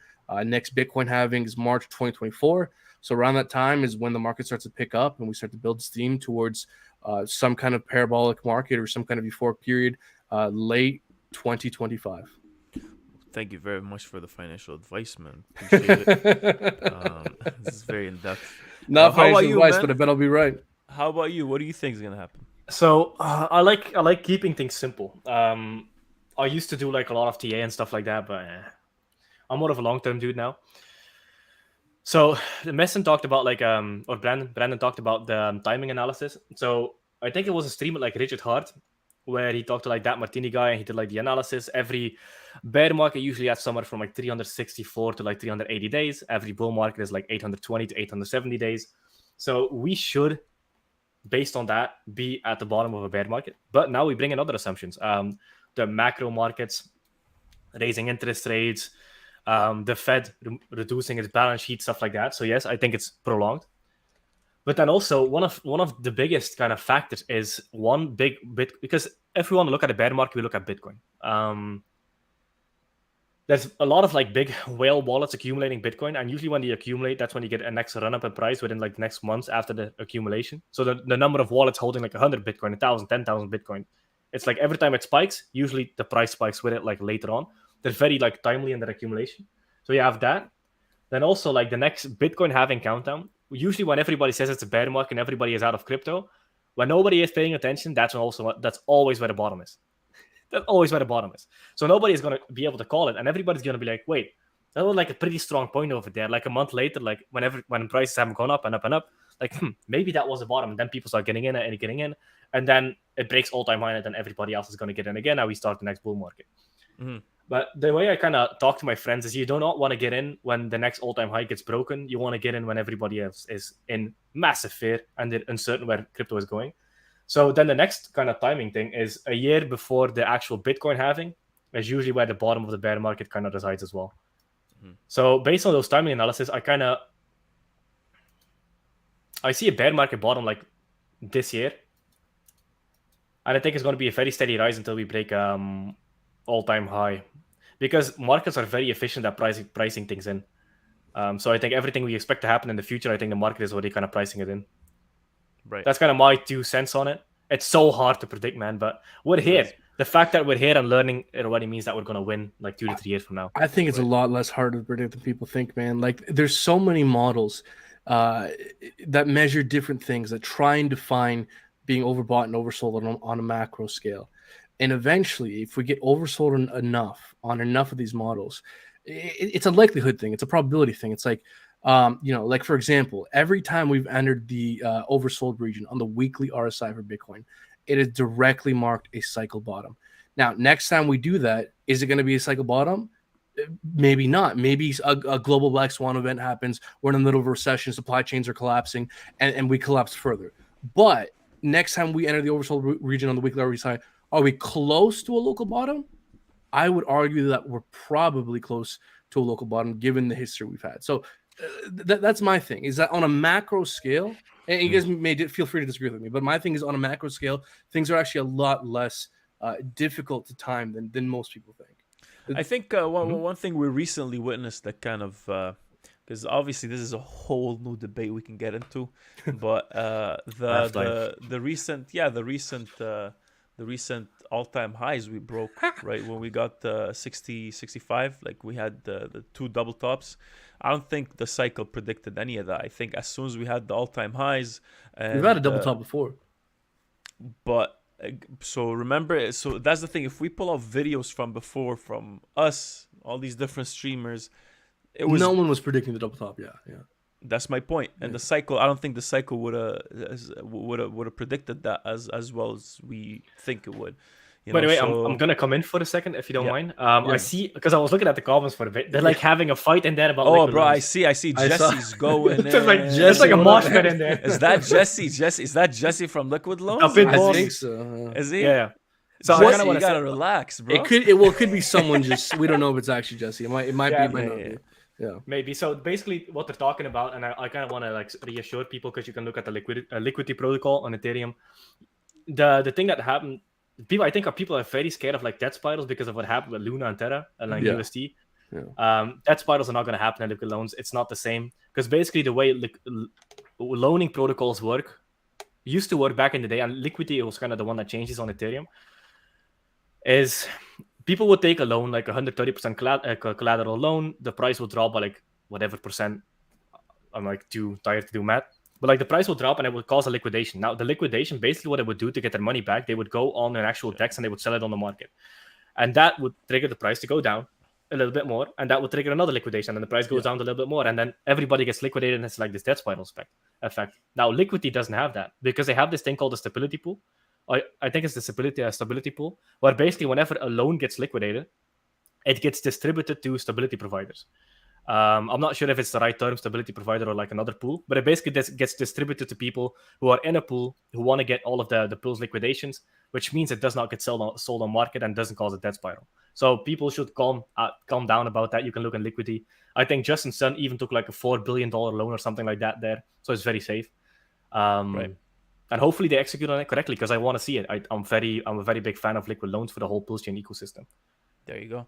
Yeah, no, definitely, man. I think there's a couple of pieces of information missing. You know, at one point we'll definitely bring in Jesse. Man, sounds like you got a bit of a fight in you, man. You've been lurking in the background, so you gotta come on the channel at one point, man. Well, you know what? Um, If everyone here has a minute, if you know, I don't know if you have some time here, Jake. Yeah. We can maybe bring Jesse on briefly here. Bring if him we want on. to talk about.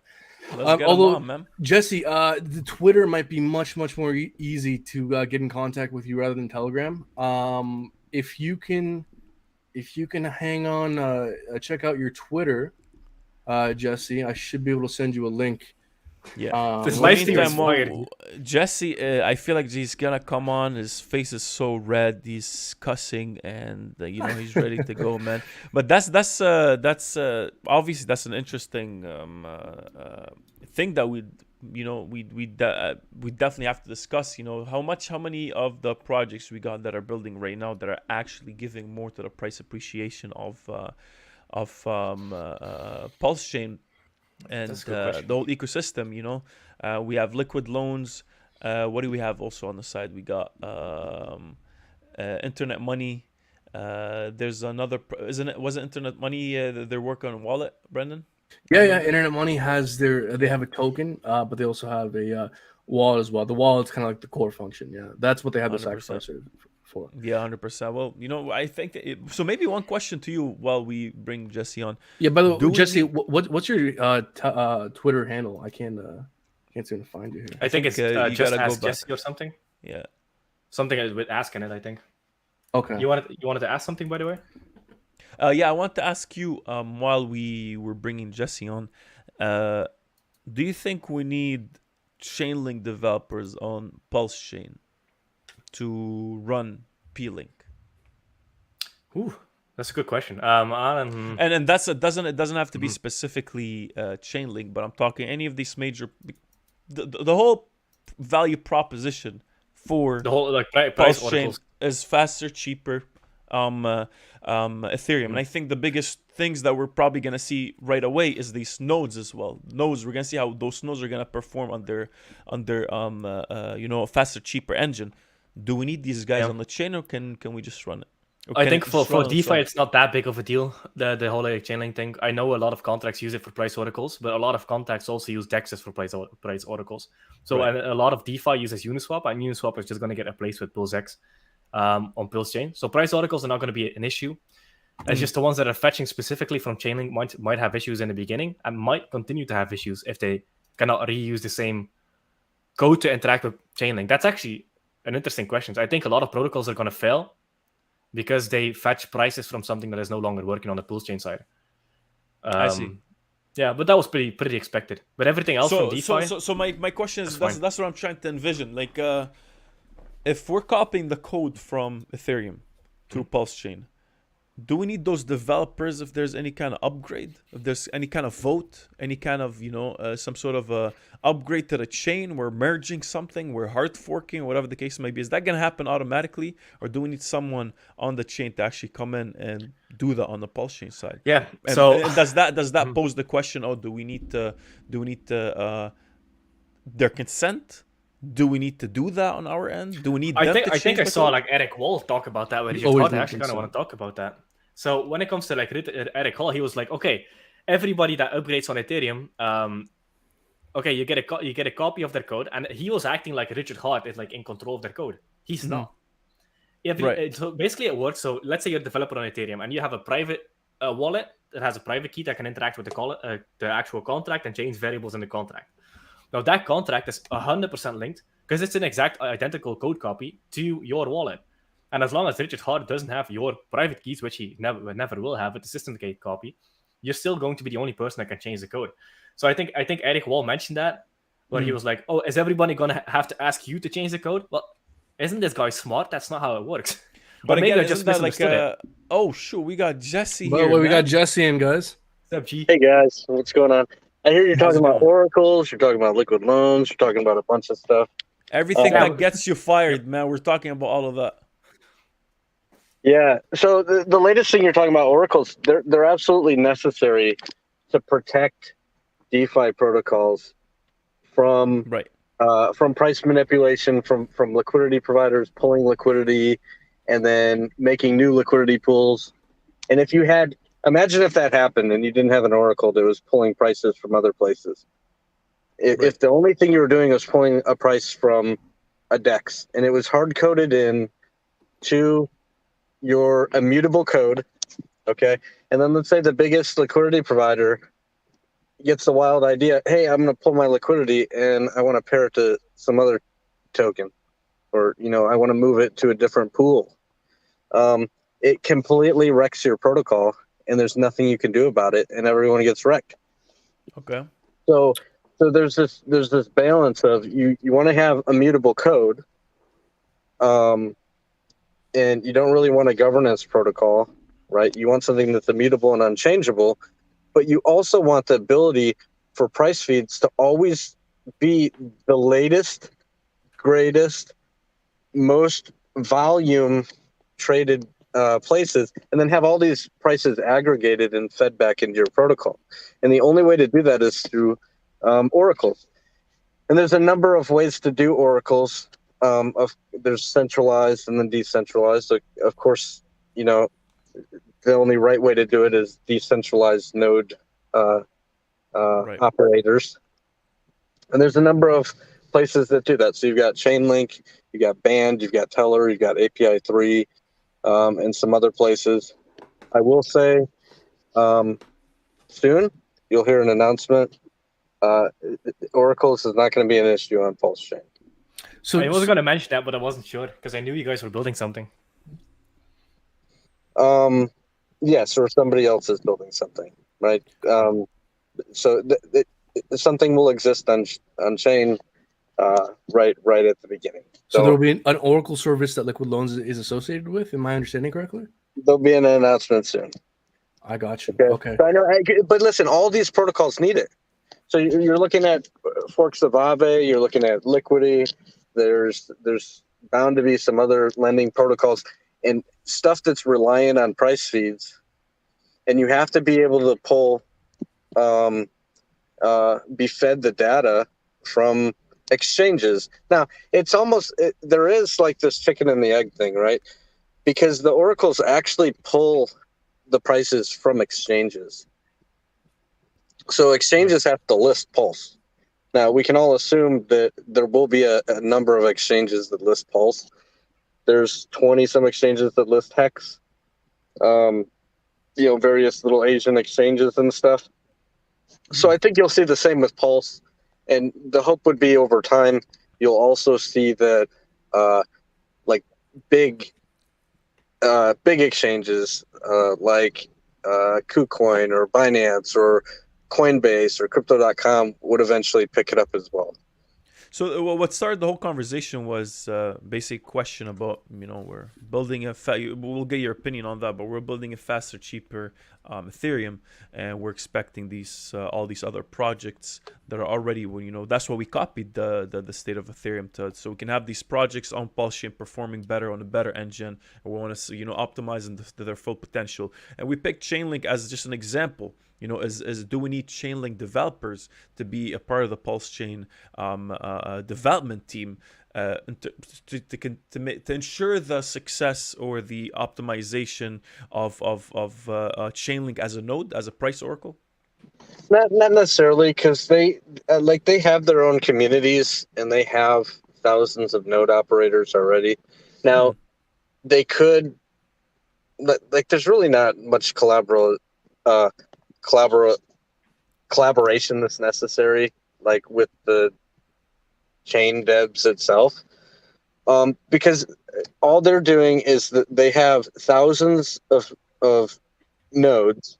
People are operating these nodes, and they're just pulling prices through exchange APIs, and then they're just fed back into the aggregator.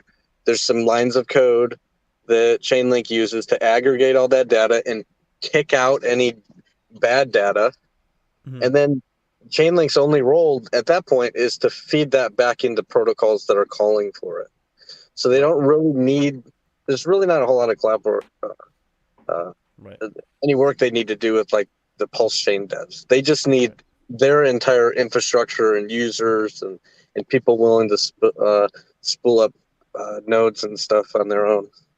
Definitely. Interesting. Jesse, look, I know you guys have probably been answering this question quite a lot, but just for our audience here, for people who haven't maybe heard you comment on this, with the kind of downfall of Terra Luna and UST, could you kind of speak to how you guys have maybe been tracking the situation, how liquid loans may be different, how liquid loans might not be susceptible in the liquid loan stablecoin might not be susceptible to kind of the same faults that Terra Luna UST had? Yeah, absolutely. So there's obviously lots of different types of stable coins. You're going to find some stable coins that are, the majority of them, 95% of them or so, are under collateralized, which means there's no backing, there's not enough backing, there's not enough value that backs every single stable coin. Why is that important? And Luna, UST was a great example of that. They had way more UST in existence than there was ever Luna that was ever able to be redeemed for burned UST. Like, you couldn't get it all out because the market cap of UST was higher than the market cap of Luna. It didn't make any sense. They had more stable coins in existence than could ever be backed. And there's a lot of stable coins that are like that right now. You can look at Frax or Frey maybe there's the US dollar, man. There's that too, same thing. You're right, yeah. But okay, so you have to imagine a stable coin. For it to function properly, it needs to be fully backed and redeemable. What does redeemable mean? Well, it's just how arbitrage is done. Imagine a bridge. When you go through a bridge from one chain to another, you take a coin from one chain. Let's just say that coin is Link. Okay, that Link goes into a pool, and the bridge holds that, and then the bridge contract usually will mint you basically what's kind of a replica of that coin that's held in the bridge. And now it mints that onto the chain that you're going to, and you can go around and you can do whatever you want with it. Now that coin, now that you're on the new chain, will have its own prices that will be different than the prices on the original chain, because the liquidity pools are not the same liquidity pools. So if somebody dumps that coin, what ends up happening is the slippage, the ratios change. There's some slippage there. The prices move, and now the prices are different across the two chains. But what keeps them equal and brings them back to parity is there's this arbitrage event, because you're always guaranteed you can take that replica version, you can buy the price back up, and you can bring it back to the bridge. It'll burn itself, and it will release back to you the original on the chain that, the original chain that you started on. So whenever prices move, people and bots always purchase up the cheaper one, because there's a guaranteed redemption back into the bridge, which brings everything back to price parity again. Now, stablecoins need to have the exact same thing in a trustless fashion. The way DAI works is DAI is minted off of more value worth of Ethereum and some USDC that's held basically in a pool that's supplying the value to all of the DAI that's in existence. And there's always a redemption that's able to be done. So if DAI loses peg, which it does, everything loses peg. If DAI goes down to 95 cents, you might want to go buy some, because you can bring it back into the Maker protocol, and it'll spit you out $1 worth of ETH for it, like right then and there. If you're quick enough. That's what brings things back to parity. But that function only works if the value for all of those stables is there. If only 50% of the value is there, there's actually a possibility one entity or a bunch of people could do what's called a bank run, and then, like, you're not able to get back to peg, and then the people lose faith and confidence in the coin, and then everybody starts dumping it further, and then it just compounds the problem, and that's what becomes a death spiral. That's what happened to UST. Yeah. Liquidity and USDL liquid loans is always fully backed and redeemable. There's way more value backing the USDL than is ever minted in the form of stablecoins. Liquidations always happen instantly. It's called instant settlement. It's a little bit better than Maker's auction process, which could take up to 6 hours. So even if the value of Pulse falls, remember the overall average collateral health of the entire ecosystem is over 150. If there's a handful of vaults that are under collateralized, those guys get liquidated before their individual vaults are at risk of no longer backing their individual loan. Which keeps everything, it just keeps everything in complete balance and everything always over collateralized. And it's instant because of that stability pool you mentioned. You have a sum of stable coins that's waiting, and it's just sitting there ready to purchase up any of that liquidated Pulse. Now, there's somebody in the chat that said, well, the under collateralized people get wrecked. But that's not exactly true, because those people got all their value up front. If the value of their Pulse that they put into the vault falls all the way to the value plus 10%, so really close to the value of what they've already minted in USDL, then that's when they would lose their Pulse. They already have 100 or 90% of their value already extracted. They're already holding it as USDL. So really it becomes a stop loss for them.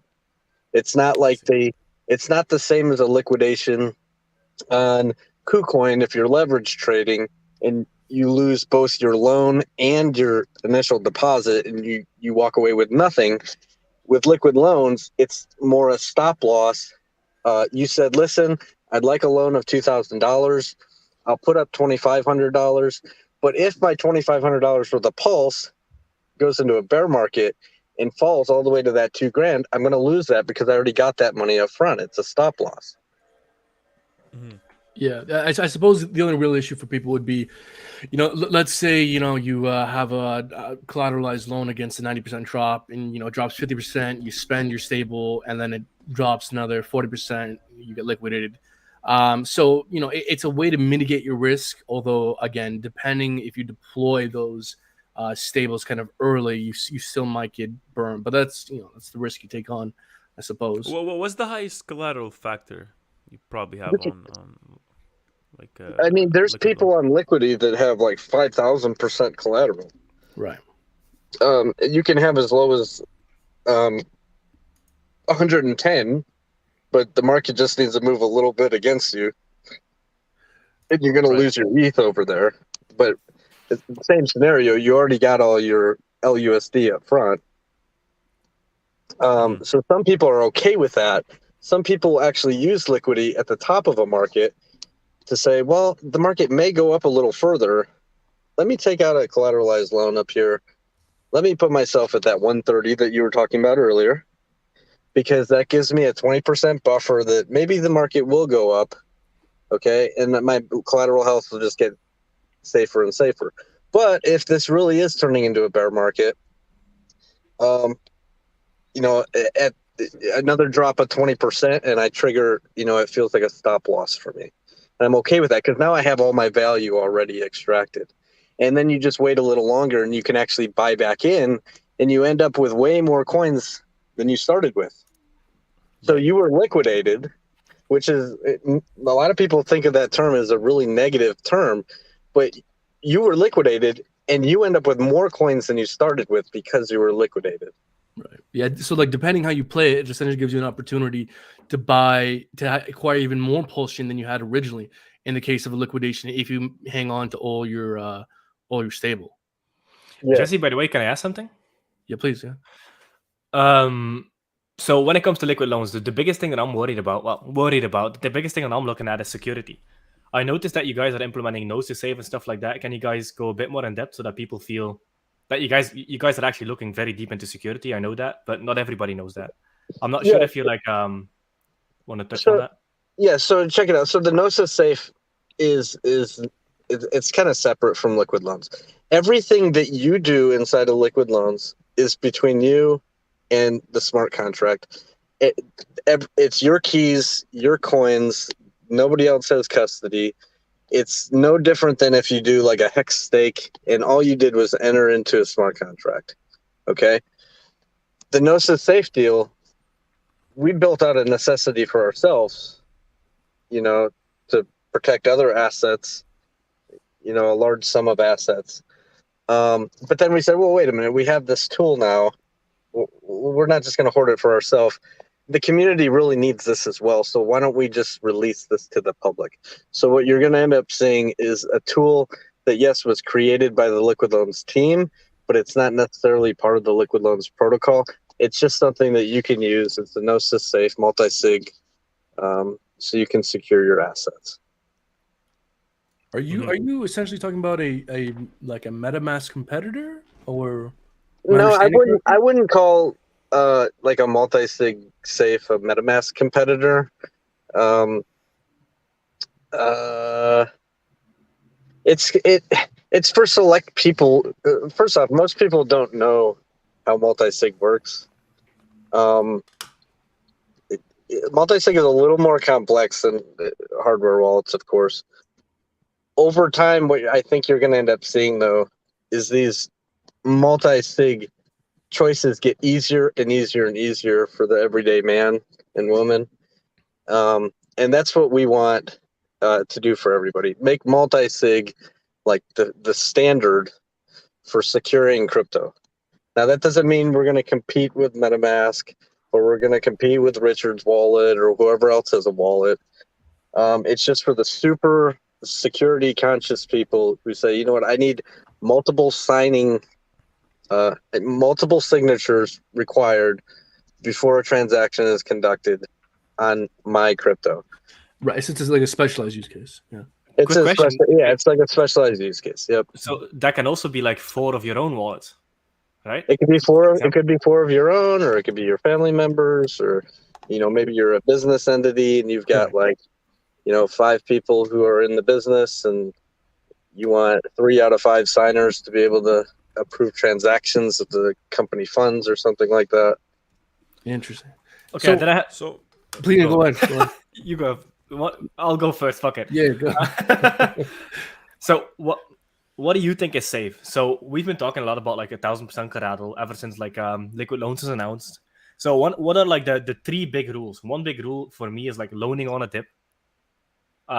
Second one is high level of collateral because you don't want to. This is assumption that you don't want to use it as a stop loss, like 1,000% collateral lows. Jesus Christ, can't even talk. Loan it's all on a good, dip, man. and then what kind of golden rules would you give people to make sure they don't overextend themselves and make sure that they use the protocol in a secure way? Yeah. So if your intent is to keep all your pulse coins because you think they're going to appreciate, well, loan on a dip, right? Wait for a big pullback and then say, okay, even though the value of my pulse is the smallest right now because it was a pullback, this is a prime opportunity to take a loan. Because it's just harder for it to pull back further. Now, some people, here's what's interesting. You could use 1,000% collateral, and you could do that on a dip, and the markets over a period of time, weeks or months, could still do a pullback all the way 90-some% dip, 98% dip or something. And you could still get liquidated. You could still lose your pulse coin. But really, the fact of the matter is, like, you're looking at your pulse, and you say, let's say you had $100,000 of the pulse, and you took a $10,000 loan. Okay, there's your 1,000% collateral. If you wake up every morning and you say, oh wow, my 100 grand worth of pulse is now worth 75 grand. It just did a big 25% dump. Okay, you're still over collateralized. You still only have a 10 grand loan and you have 75 grand backing. You have choices that you can make at any point. You could pay back some of your loan, which will bring you up in collateral health. You could top up some Pulse. So use some of that USDL that you got out in the form of a loan and go buy some of that cheap discounted Pulse and add it to your collateral and bring yourself back up to the 1,000 if you want, the 1,000% collateral. You could withdraw some of that excess Pulse. You're like, well, I think the markets are going to keep on going down. Now I'm going to change my mind. I do want to use this kind of as a stop loss. So you can withdraw a bunch of excess Pulse, or you can just hit the mint button and mint yourself a bunch of extra stable coins. Doing that, of course, lowers your collateral health, but you literally have unlimited choices that you're allowed to make.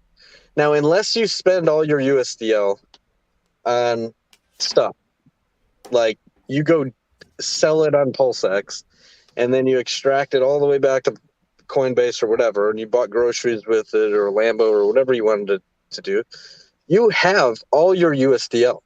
At any moment, if you want to, you can pay back your loan or a portion of your loan. Like, you just have to watch the pulse and then decide how you want to use the protocol. It's completely up to you. But also bear in mind that USDL can be earning you other things in the stability pool while you're holding it. So maybe that 100 grand worth of Pulse, you got 10 grand worth of USDL. You took that 10 grand, put it into the stability pool, and it's earning you loan tokens, and it's earning you a couple liquidations during that dip. And then you're like, oh, wow, my value in the stability pool is no longer 10 grand. Now it's 12 grand or 13 grand or 14 grand. You still can just take 10 grand of that and go pay back your loan, and you still walk away with 3 grand.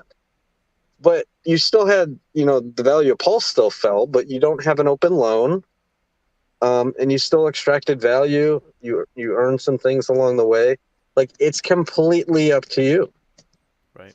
That's what we talked about last time here, man. When you came on the show, you're definitely giving people a lot of freedom to navigate this, and with ease as well. There's so many ways you can over collateralize, you can under collateralize, not under obviously, but you can play with the market differently, all the while you're managing your risk, and along the way you're also earning all the other words from the different pools you can be involved in, and all that stuff. So there's so many ways to mitigate that risk. I think it's I wouldn't say convoluted, but I think there's so many different there's Options. Gives you a lot of options, and there's a lot of depth to it that I think you're definitely providing to the community. Man, I want to thank the Coin Critic for riling you riled up.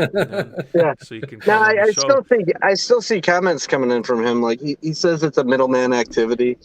Well, look what happens with stakes that people never ended.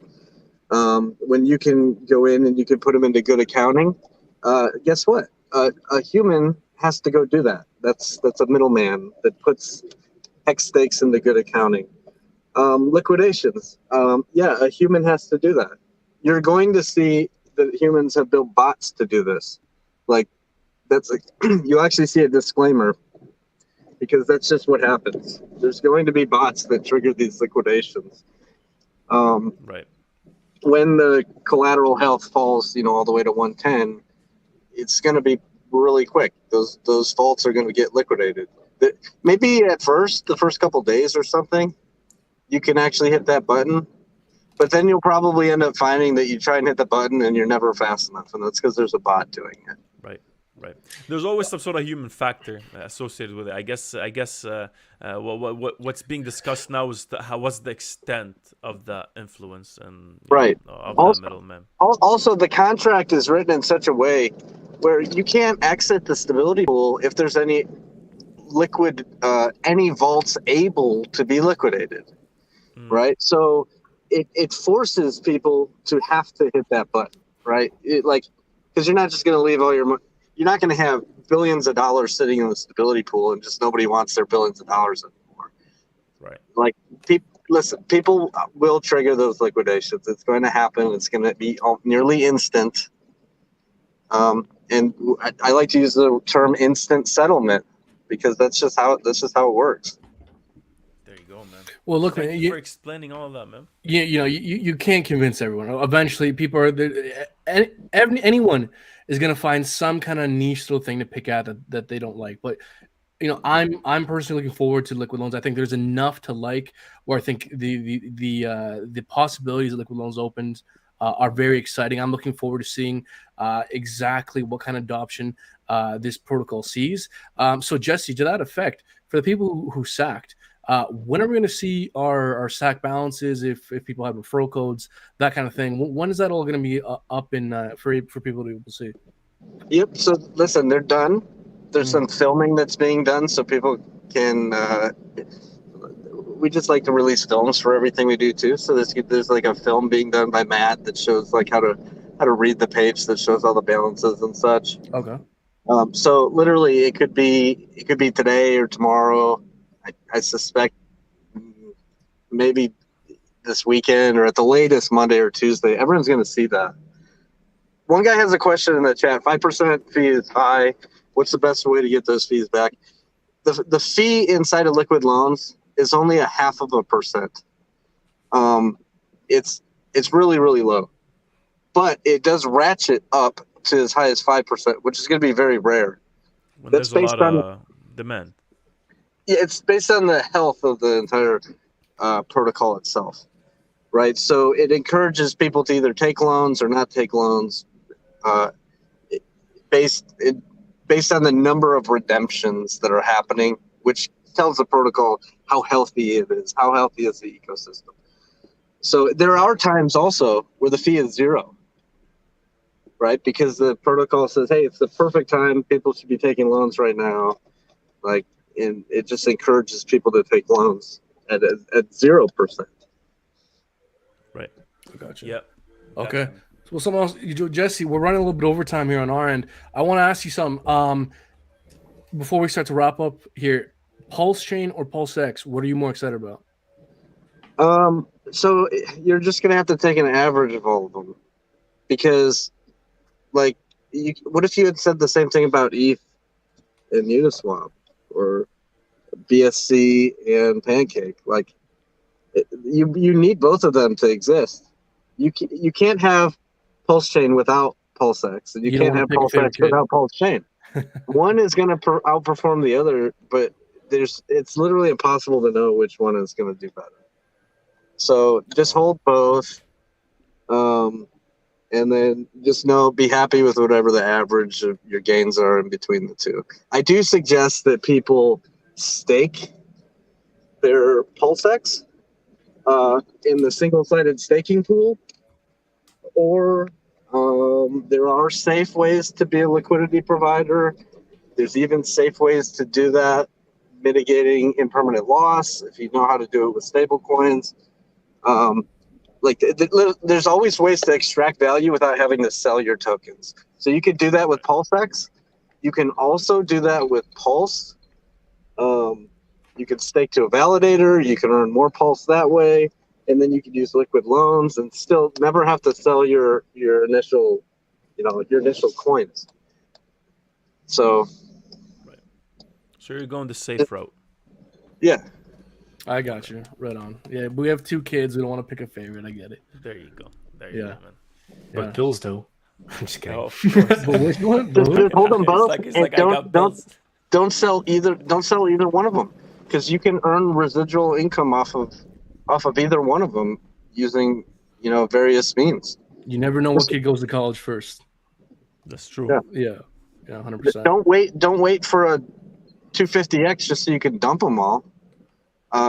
No, earn a residual income all the way to 250x and beyond.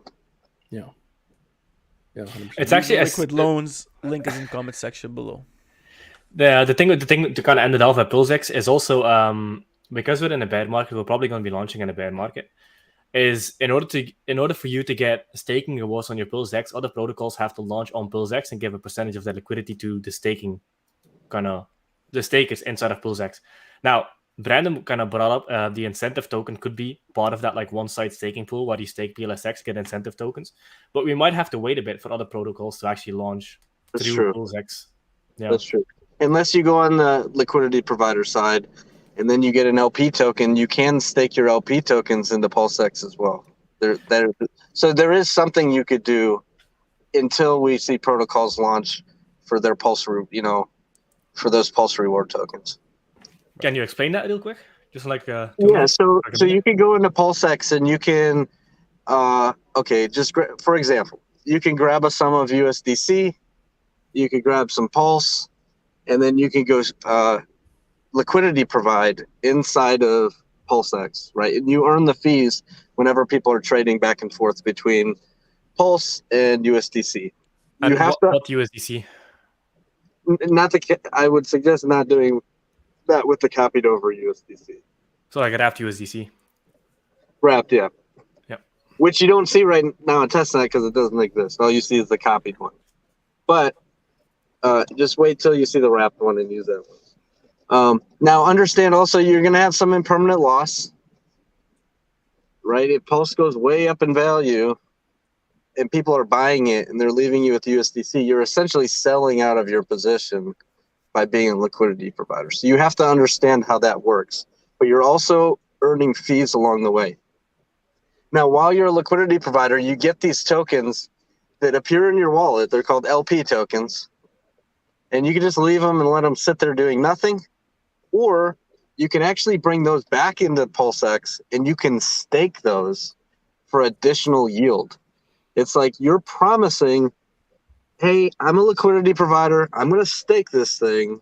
So I'm committing to my stake. It's not like a time lock or anything, but you just stake these tokens and you get an additional yield paid to you in Richard's unnamed incentive token. Brandon is very tingling. I just really want. You can earn multiple ways. You can. And I think that incentive token is kind of to mitigate the impermanent loss that you might have by being a liquidity provider. But it looks like it's likely to turn out very, very favorably. Where be a liquidity provider, pair 2 tokens, get the LP token, bring it back into PulseX, stake that thing for the incentive token. Now you're earning a bunch of stuff. You're earning the incentive token, but you're also earning the fees from the liquidity pool swaps that people are doing. I see. Yeah, that makes sense. That's also what people do on PancakeSwap and stuff. Yeah. Right. Yeah, 100%. So, Jesse, look, I want to ask you here, any kind of final thoughts you have before we start to wrap up here? Anything you want to let the people know about? No, it's exciting that we're getting closer and closer. It is frustrating. Richard said he's not giving any more updates. So we're like, everyone's in the dark now. Like, when's Pulse Chain going to launch? Yeah. Just wait for Bitcoin to dip. That's when we'll launch. Right. Yeah. But 23K Bitcoin, we're launching. We'll be okay. We're all going to make it. 100%, including the Coin Critic, man. Including the Coin Critic. Everybody's gonna make some money here, man. That's what we're all trying to make it happen. Yeah. And Jesse, thank you so much for coming in, man. Appreciate you. Good thing you commented. We actually didn't even see it until last minute. Brandon saw it, so thank you for joining us, man. Jake, also thank you so much for joining us. It's been a pleasure. An hour, 2 hours actually. We didn't even plan on this, so it's a lot. This is my fault. No, it's all good. No, it's a lot of information to unpack. The people are talking a lot in the chats, and we appreciate all of you for joining us, man. It was Wait, can I plug one last thing? Go check out my Instagram. Just do all your Twitters, everything, all your. Yeah, just go follow me on YouTube. I think the link is in the description. Last time I saw it, and just follow me on Twitter as well. We all talk about roughly the same things right now. Because it's the only interesting thing going on right now in crypto. 100%. So. Also, hey, I'm going to plug something too. So I've got a Twitter. It's called Just Ask Jesse, and like all this stuff that I'm talking about now, liquidity pools and all sorts of stuff. That's where I do all that like stuff that's not always pertinent to liquid loans that people still need to know about. Like I like to talk about hardware wallets and hidden passphrases and all sorts of stuff over there. And also, sometimes that's where I do post updates for Liquid Loans, and they show up there before they show up in the Liquid Loans Twitter. So just ask you're Jesse. giving people some early access to things, you know? Yep. Yeah, perfect. Folks, guys, check the comments. I'll also leave links in the description as well once the live stream's over. Everyone, thank you all so much for tuning in. Both guests, thank you for being here. Viewers, thank you for being here. Everyone like and subscribe. Again, I'll leave links. Everyone go click on every link. People, YouTube likes it when you click buttons. So everyone go do that. Thanks a lot, everyone, for tuning in. Great live stream. Thank you, man. Make sure you like, comment, share, subscribe. Do whatever you gotta do, man. We spent 2 hours talking about this. Jake, his mouth is dry. Everybody's just, we can't even talk anymore, man. My brain is bust. Thank you guys for joining us. We'll see you later. Take care, everyone. See you.